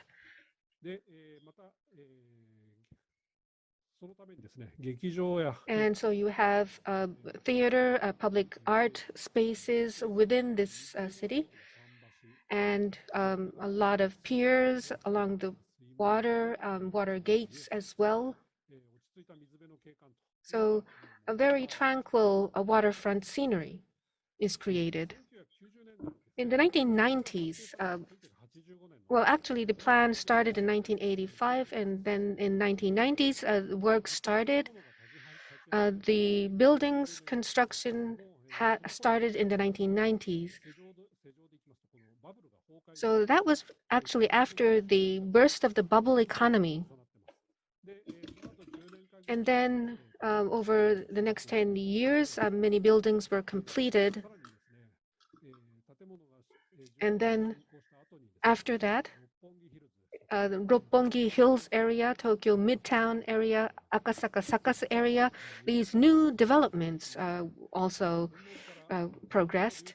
And many tenants left the Tenno's Isle area for these new areas. And because of the economy became stagnant, the funds that we were using changed to lease, and the tenants turned into chain operations.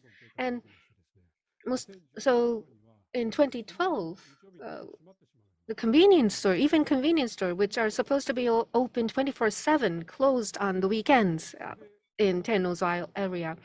And we thought that the town is going to deteriorate, and therefore Warehouse Terada, the company I belong to, decided to review the town, starting by looking at the hardware structures that we have.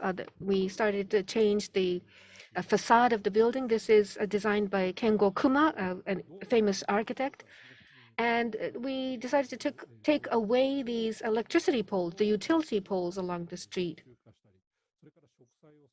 and more vegetation along the streets. And this is the boardwalk area along the canal, right behind the buildings.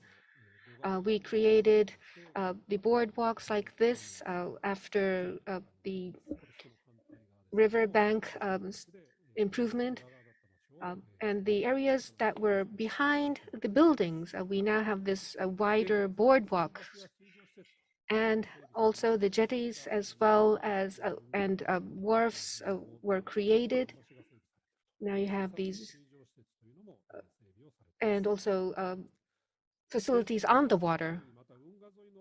And the buildings along the water, we now have more event spaces. So they are inside the building, and also Tea Lotus, this is a on-water platform. And also we have seen the Amsterdam example, but we have these boathouse type hotels.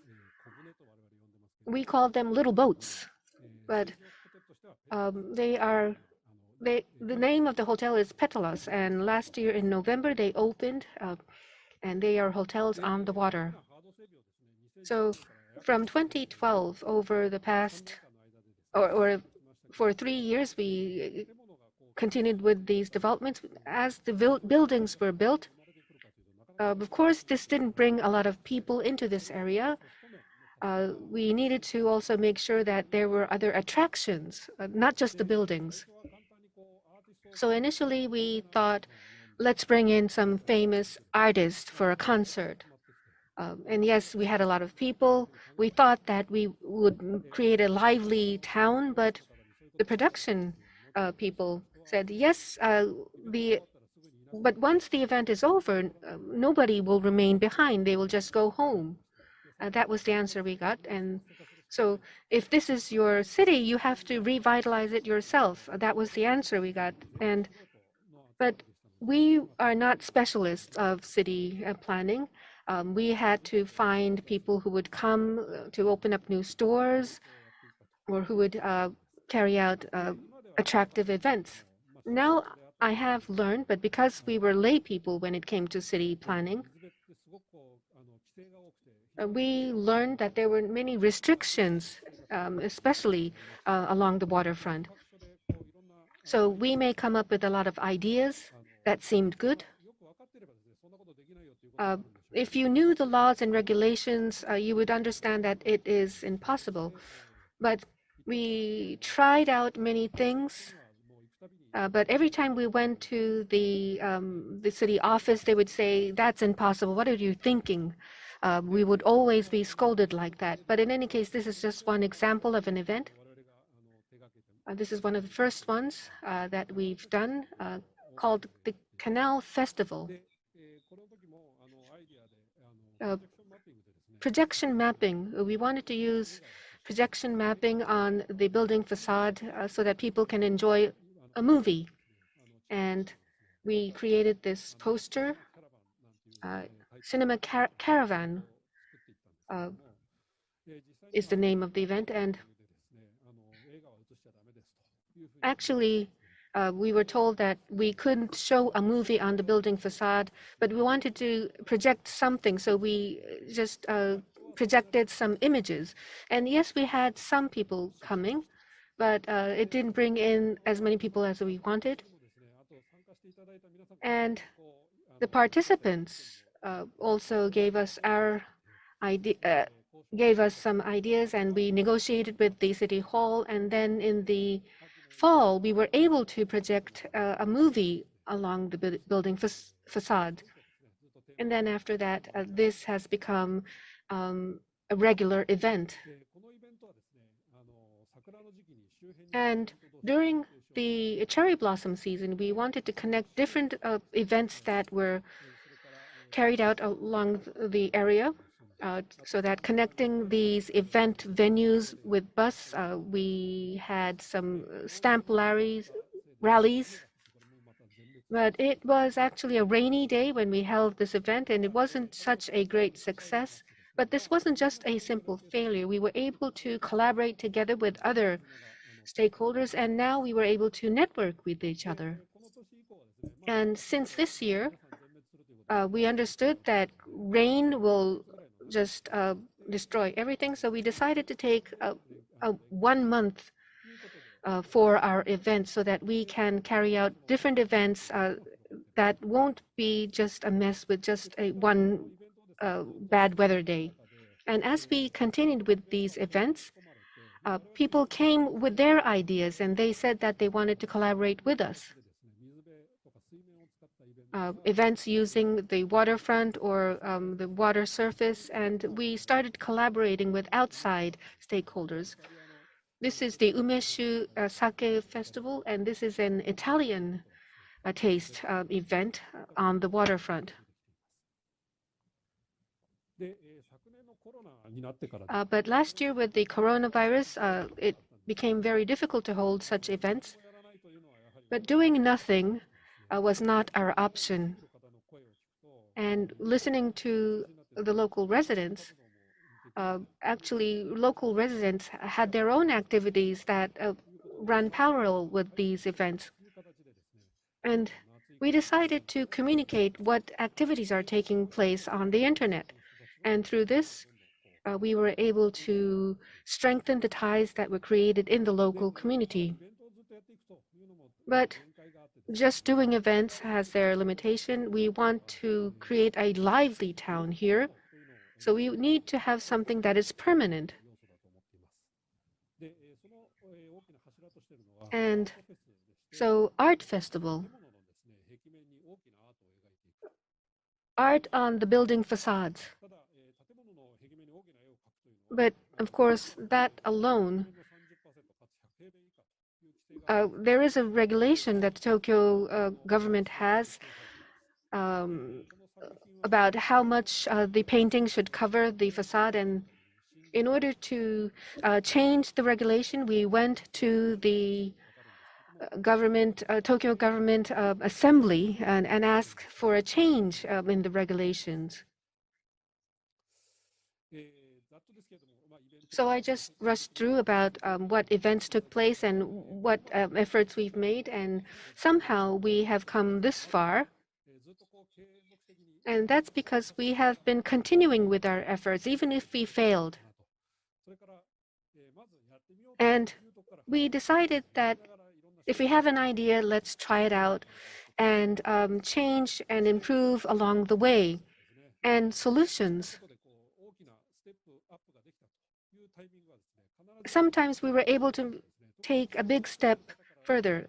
Usually we were able to gain some input from people on the administration side.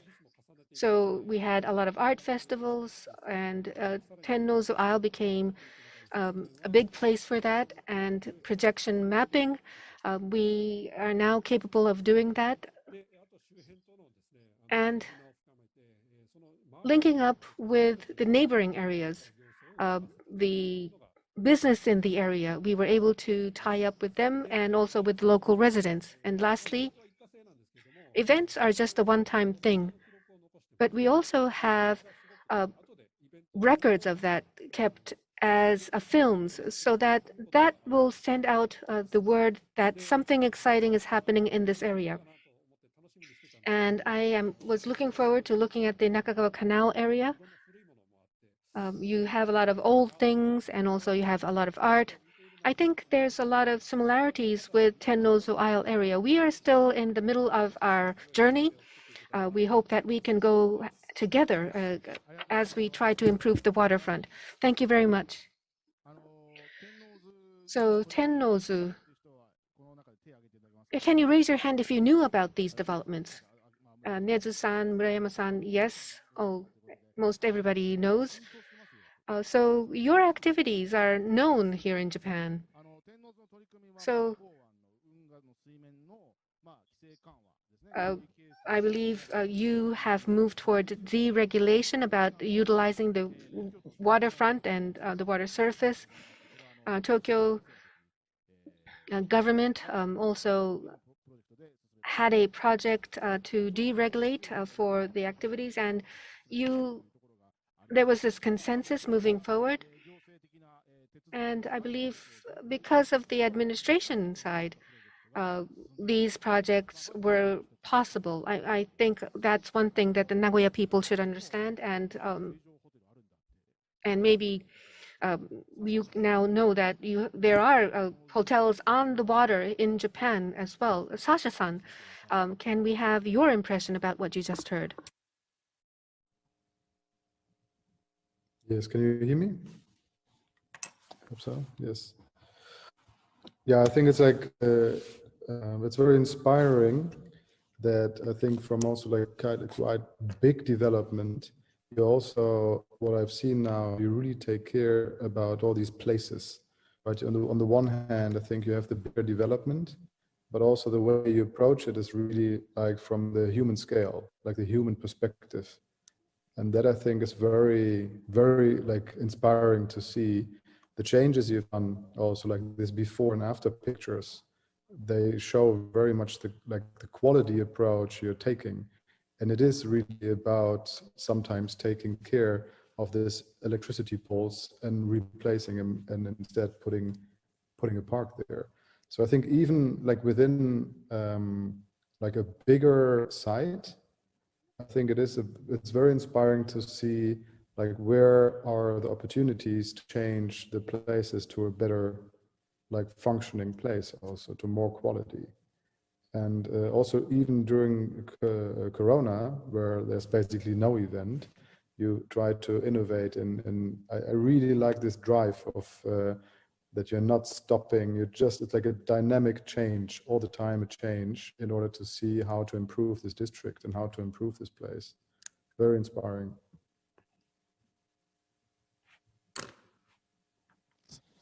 Thank you very much. Wadamoto-san, your response. Thank you. Yes, continuing is our theme. Just keep going on, and I'm really encouraged by your words. Thank you. So the regulation you said that there was a regulation about how to use the building facade. You had to change that regulation in order to have that big artwork on the building facade.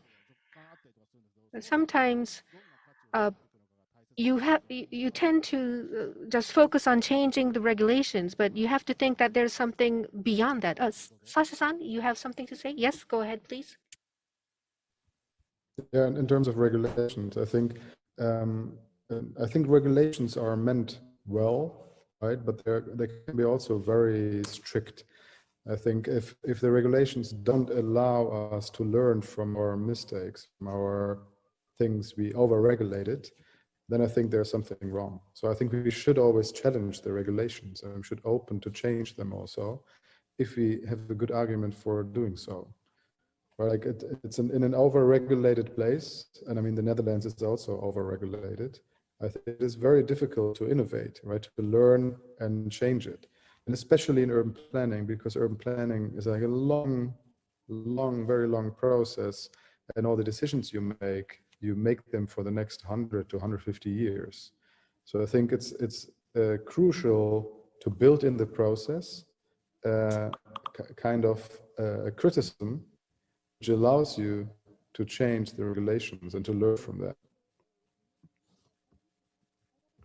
But we are also, I mean, as you see also in the lecture, what we gave in the municipality of Amsterdam, it's still a finding process, right? And I think there is no just only one answer.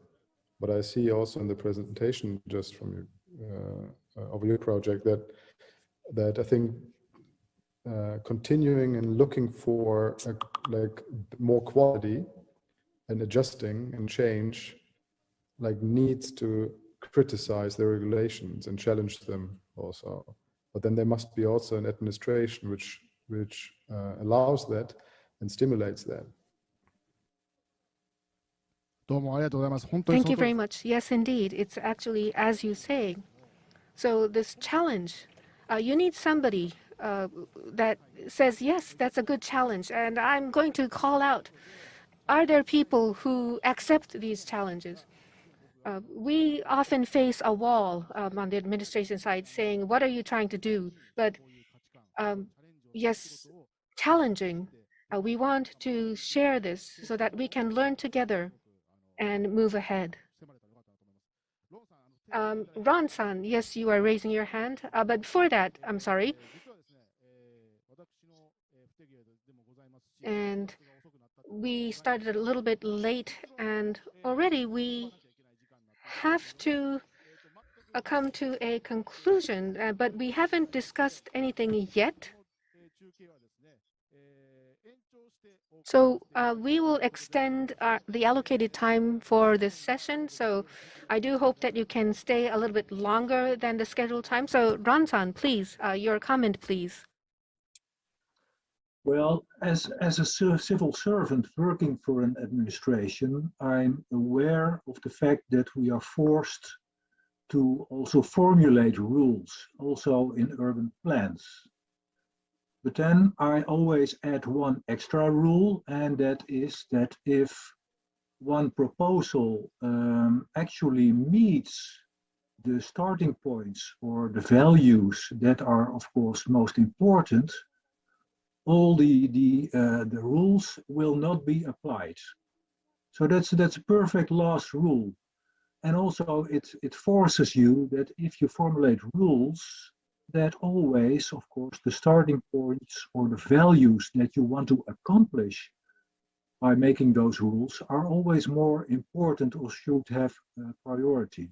And also the question, what could possibly go wrong? And is the damage greater than the value of an initiative? Always is a great guidance. So also accept that sometimes things might go wrong, but that you can learn from it, and that perhaps, well,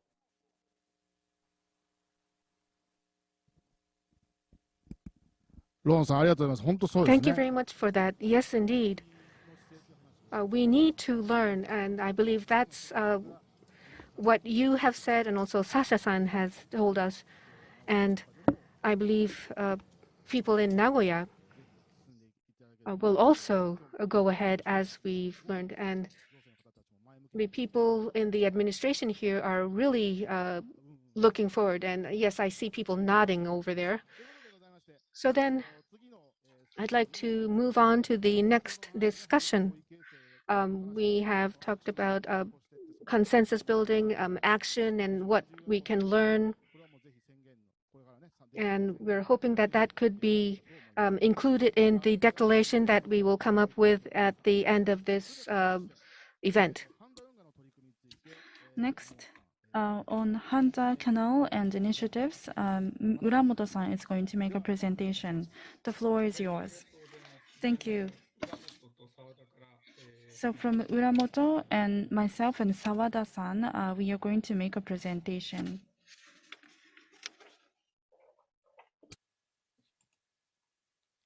画面大丈夫でしょうか？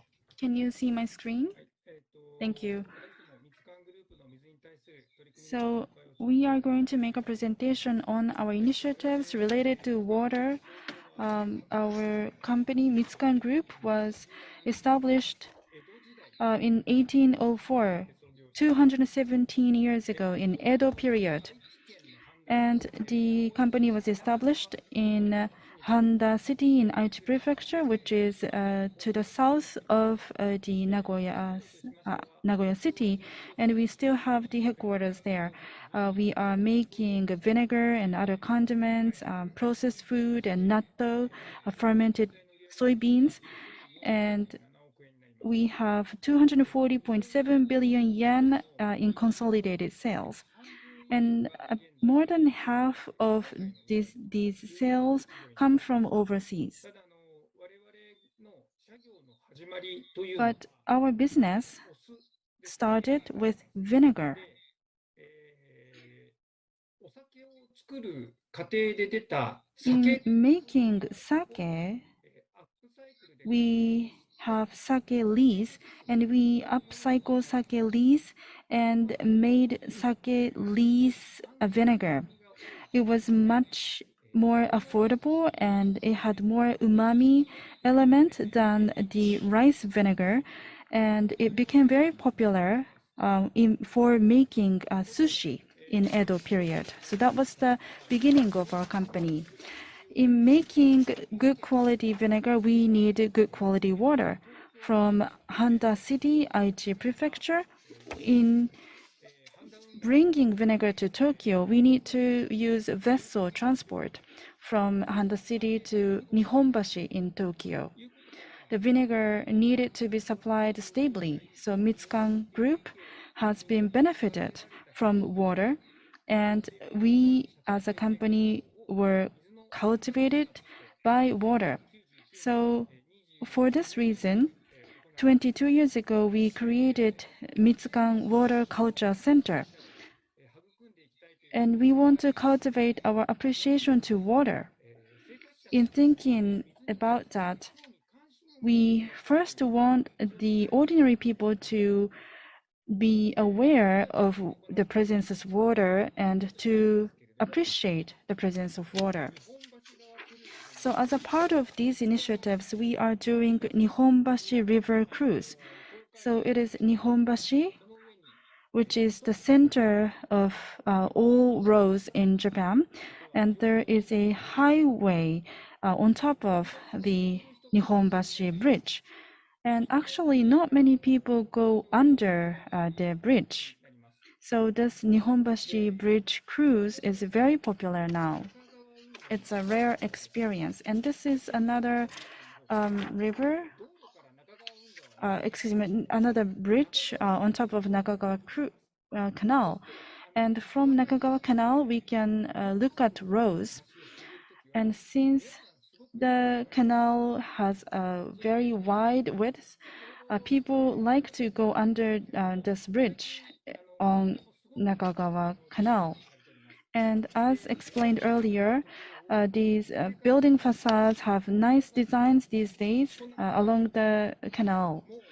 So when they look at these buildings on cruise, they start taking a lot of pictures.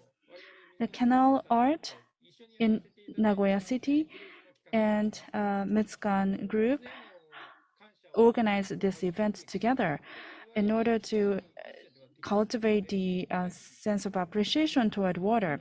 We alone cannot do it, and we believe that it's important to collaborate with other players. Mitsukan Group and Handa City, where our headquarters are established, we are working together on an event in that location. So Sawada-san, who is in charge of the event, is going to explain that. Yes, this is Sawada. So I'm going to explain the concrete plan related to Handa Canal. So this is the view of Handa Canal from the southern part. And Uramoto-san said that our company was established in Edo period. Well, on the right-hand side, you can see the black building, a warehouse that has been there since the Edo period. On the left, you can see chimneys, but we have the Mitsukan company logo as well. They were built in 2015. On the left, we had originally had old warehouses, but we scrapped these buildings, and then we created a building with the exactly same height and exact same angle of the roof. So we replicated the old warehouse. We scrapped and built a new building there. This is the black colored warehouse and the landscape and the scenery. I myself am from Handa City, and this is kind of like a scenery that really evokes the feeling of hometown. So even if it's very old, building a modern and new building is not something that Mitsukan Group should do. That was our thinking, and as a result, we decided to replicate exact same building. So in Canal, in Handa Canal, we have two projects. One is near Handa Canal. We have a relaxed project, which is right by the Handa Canal, and Handa City and Handa Tourism Association and Mitsukan Group are working together. So when it comes to Handa Canal, we are working very closely with the municipality. We were discussing the regulation. Of course, Handa City has regulations, and there are many permits required to build buildings. But then again, the common and shared goal was also mentioned earlier. The Handa City and Mitsukan Group have the same goal and vision, and our vision is to have a canal side waterfront where people will gather. So to relax near the canal is one concept, and the other concept is the water surface itself to improve the value of the brand of Handa Canal. That is the second concept. This is called Canal Night. Every year, we had this event in August. Of course, we had to cancel the event last year. But in the previous event, we had 20,000 people. And at 7 p.m., as you can see, we have the light balls at the water surface. The children would throw light bulbs on the water. So maybe you cannot see in detail, but we have kitchen cars and other entertainment activities for people. So this is an annual event in August. So those events by the canal, our idea is to have people gather on a daily basis, but on water surface event, we believe that this is a special occasion surrounding the canal for the people. So this is the Hotori, or by the canal event. It's called Hotori Sakaba, or tavern by the canal. And people gather here to enjoy sake. And this is Hotori branch, or branch by the canal. At the center, you can see a black building. That is the headquarters of Mitsukan Group. Originally, we had factories of Mitsukan, but here we put in place the park, and we gave the park to the city. So currently, the city is operating and managing the park, and the name of the park is Kuranomachi Park or park in the town with warehouses. So we have branch events in spring and fall, so people would come here. And we are working with the municipality again on this event as well. This is a carp streamer. You may or may not know this if you are from overseas. May 5th is Children's Day, and that's when we put up a carp streamer to pray for and wish for the healthy growth of children. And from mid-April to May 5th, we have many carp streamers along the banks of the Handa Canal, and this is also an annual event. This is the last one I'm going to introduce to you. July 7th at 7:07 p.m. Nationwide, we have this toast event along the banks of canal, and Ministry of Transport is organizing this event. And this is a photo at Handa Canal at 7:07 p.m. Everyone have a toast and enjoy the drink together. It's a very simple event, but people come together and enjoy this.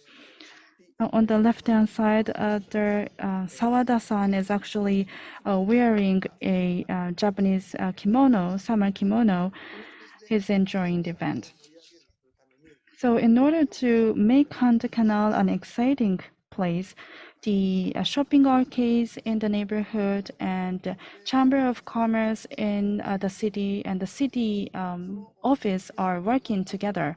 And the Handa Canal is at the center of the development, and we want to disseminate that information to people. And Nakagawa Canal is actually much more ahead of us. There are many initiatives that we can learn from, and we also want to work with you so that we can make these canals exciting nationwide. We want to emulate Nakagawa Canal, so we hope that we can continue to work together. So that is all from Mitsukan Group and the Mitsukan Water Culture Center. Thank you very much. Handa Canal, I am a big fan of Handa Canal. Can I talk a little bit more about the canal? Sure.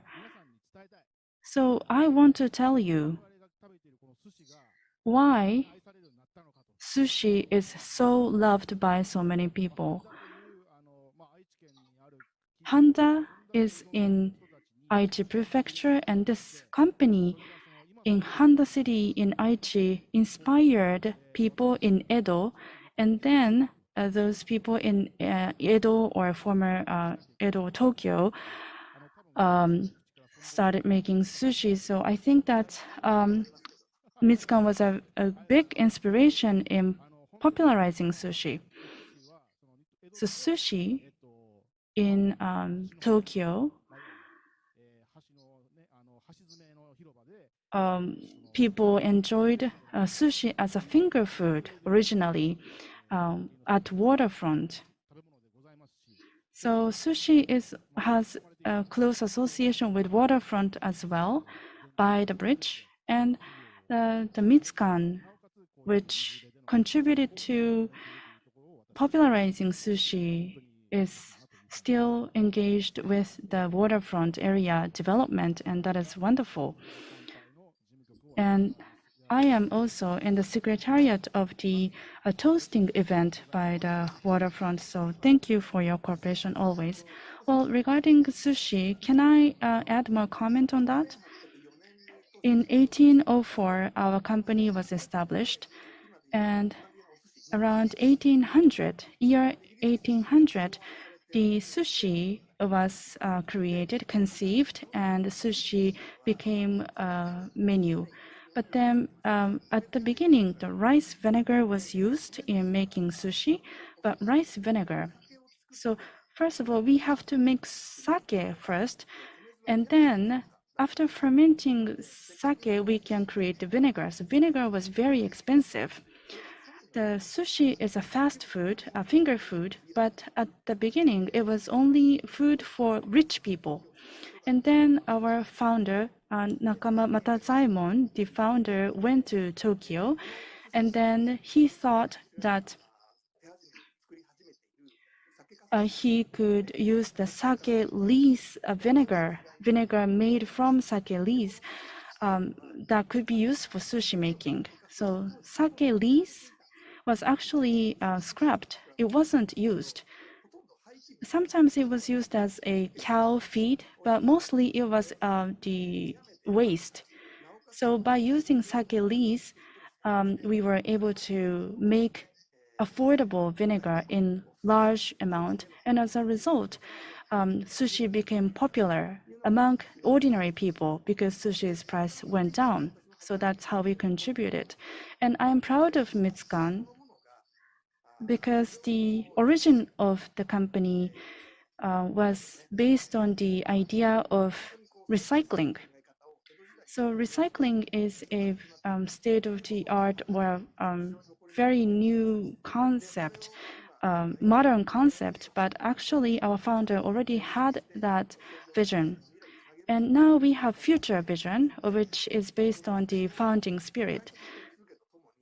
So as a company, we will continue to take that stance, and we will continue to be interested in water, and we also continue to have the appreciation to our founder. So I just want to say that I'm very proud of the company.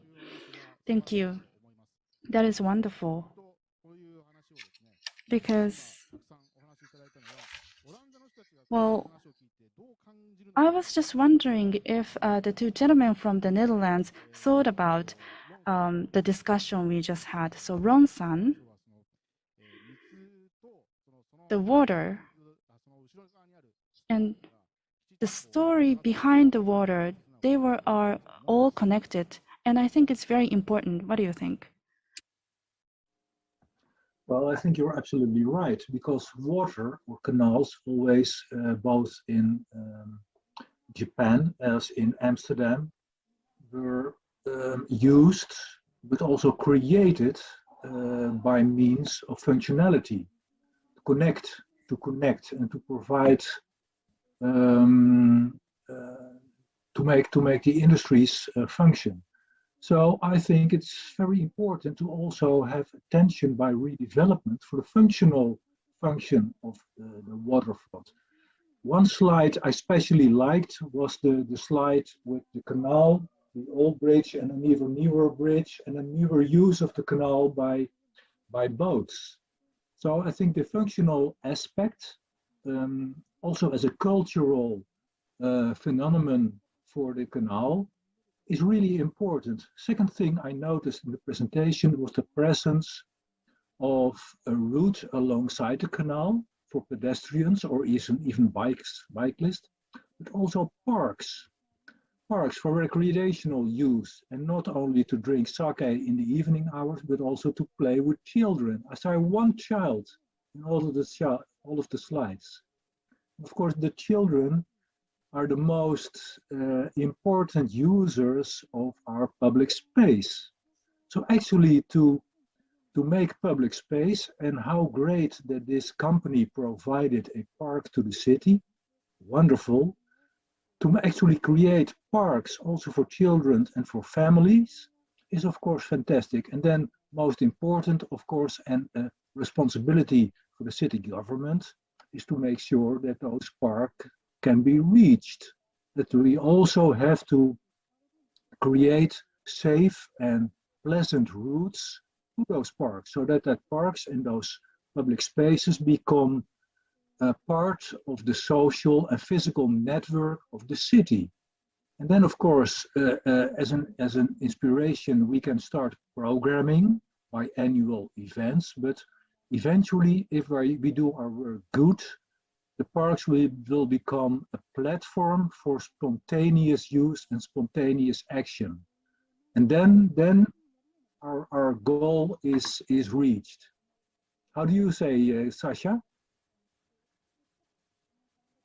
Yeah, I found it also like an incredible example of how a company to really like in principle using your tradition and implement a cultural like building basically by becoming an urban planner.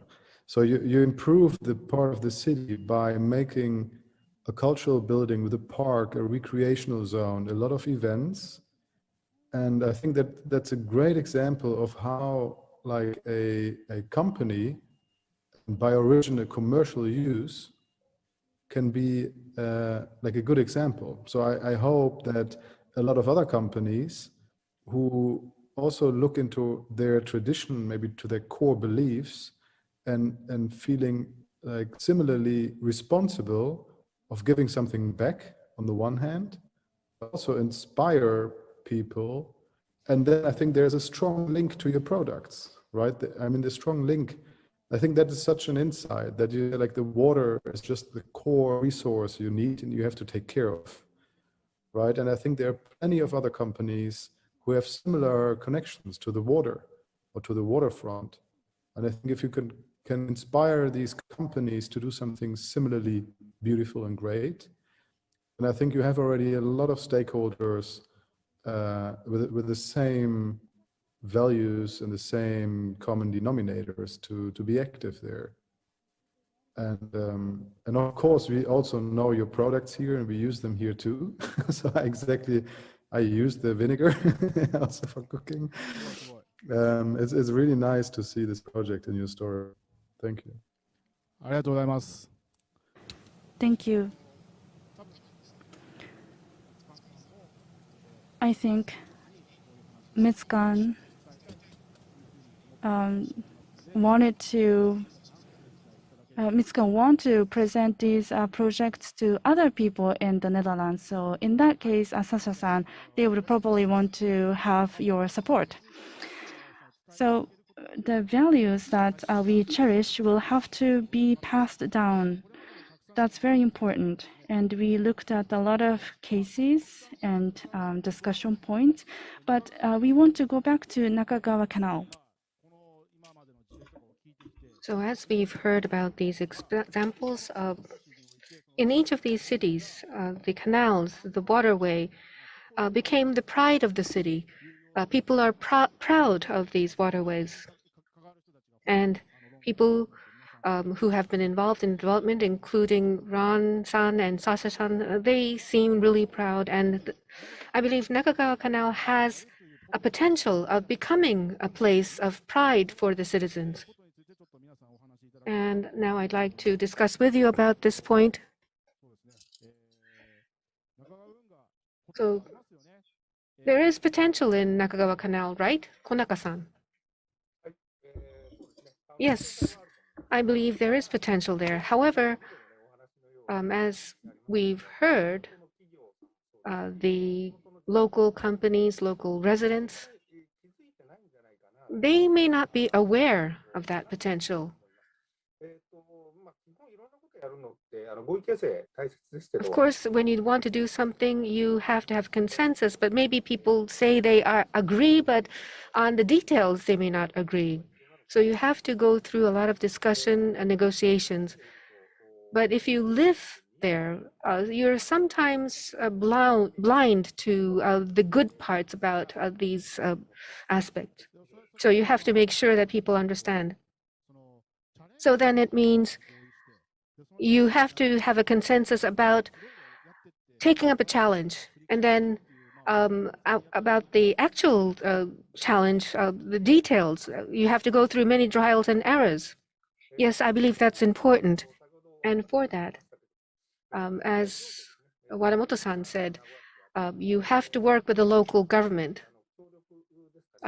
get their cooperation as well, and also with the port authority. You need to have their understanding. So how do you build up that relationship? That may be the starting point to go forward. Now, Nezu-san, You are in Amsterdam, and you work in Nagoya as well, so maybe you have some feeling between the two. How can Nagoya be like Amsterdam?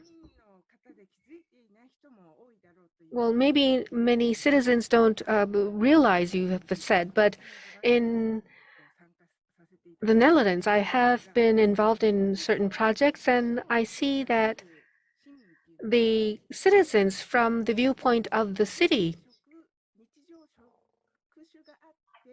the citizens also have their jobs. They have certain specialized areas. They're not just residents there. They have their own expertise, and they can use part of their time to provide their expertise to the city development. So you have to open the project to the citizens so that you can bring in more people into the project. And the basis for that is created here in the Netherlands. And when that happens, I believe people will start to realize the potential. Yes, this is a very long process, but I believe that's necessary. And that may lead to that circular economy concept and the donut economy concept, and that would start spreading and taking root in the citizens. Yes, the citizens would start to become curious about that framework, and then they can come up with their own ideas and start with little baby steps, but then that could build up into big things. And so you have to understand who the citizens are. So in the session on day 2, I believe learning has been key.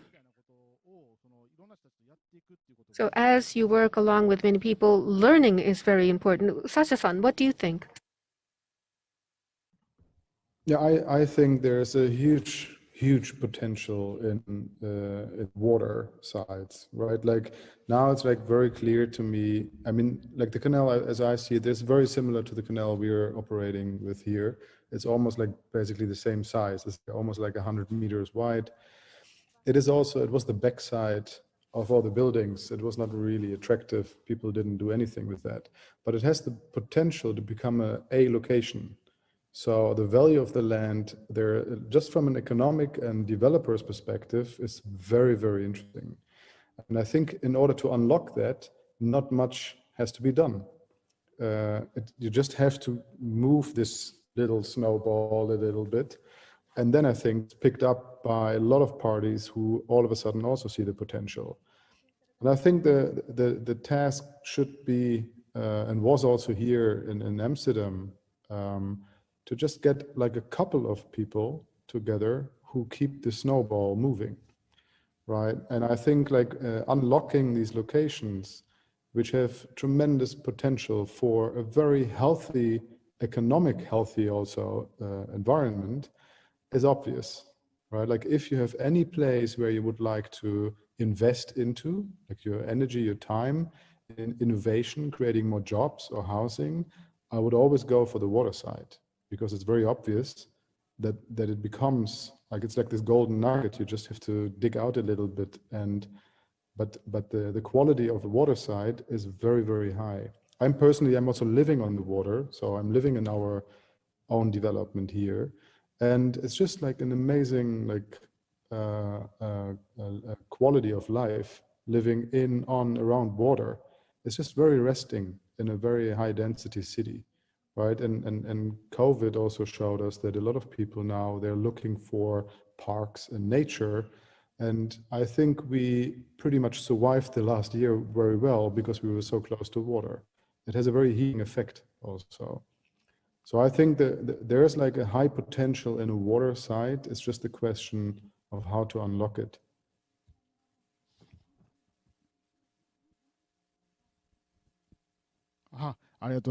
Thank you. So how to increase the awareness of the people, that might be a key in discussing going forward. So it's already 2 minutes to the hour, so we can't really have a long discussion. We have to summarize our discussion soon. So Professor Murayama, can you give us some comment? Yes, thank you very much for a very stimulating session today. What I thought is that first, Amsterdam and Nagoya, through civil work engineering, the water management is already established. And on top of that, proper civil work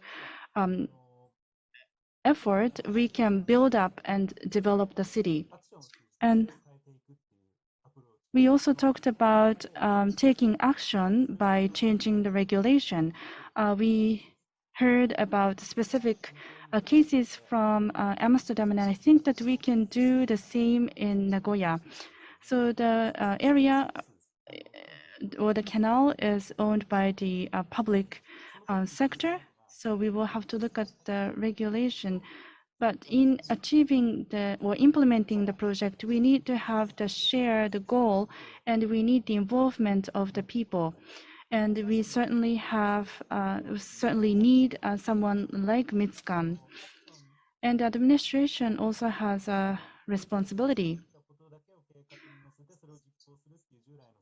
So we used to implement plan based on the consensus, but as we move forward with the process, we can flexibly start building consensus as we implement the plan. We should have that kind of flexibility.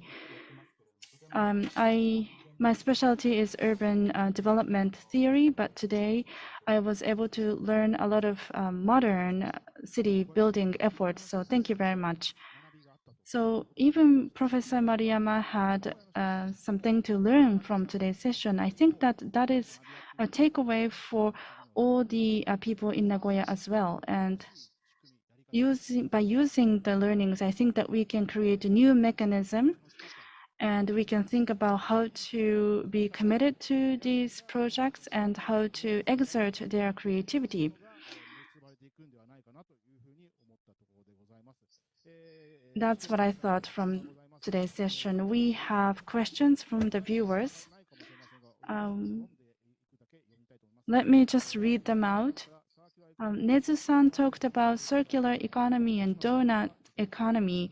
In the urban cities, what are the concrete activities undertaken in the Netherlands, in the city area? Well, Nezu-san has a book coming out soon, so please read her book to seek for the answer of this question. And there are many projects by waterside. It's very interesting. We hope you will join us at the toasting event next time. And the third one, Honda Canal and Nakagawa Canal are making effort. I hope that we will continue to work. And this concludes today's session. Thank you very much. Thank you very much, and you have also responded very well to the questions as well. So thank you very much to all the panelists and guest speakers and speakers. With this, we'd like to conclude session 3. And this concludes all the program for today. Thank you very much for staying with us until the very end. And tomorrow, we will start from 10 with session 4, the diversity session. And then after that, session 5, the Archi session. And then finally, we will be concluding a declaration and a proposal on the Nagoya model. And once again, tomorrow, we will be streaming the event on YouTube. Please refer to the website of the International Canal Forum Nagoya 2020. And we have one more day to go. Thank you very much.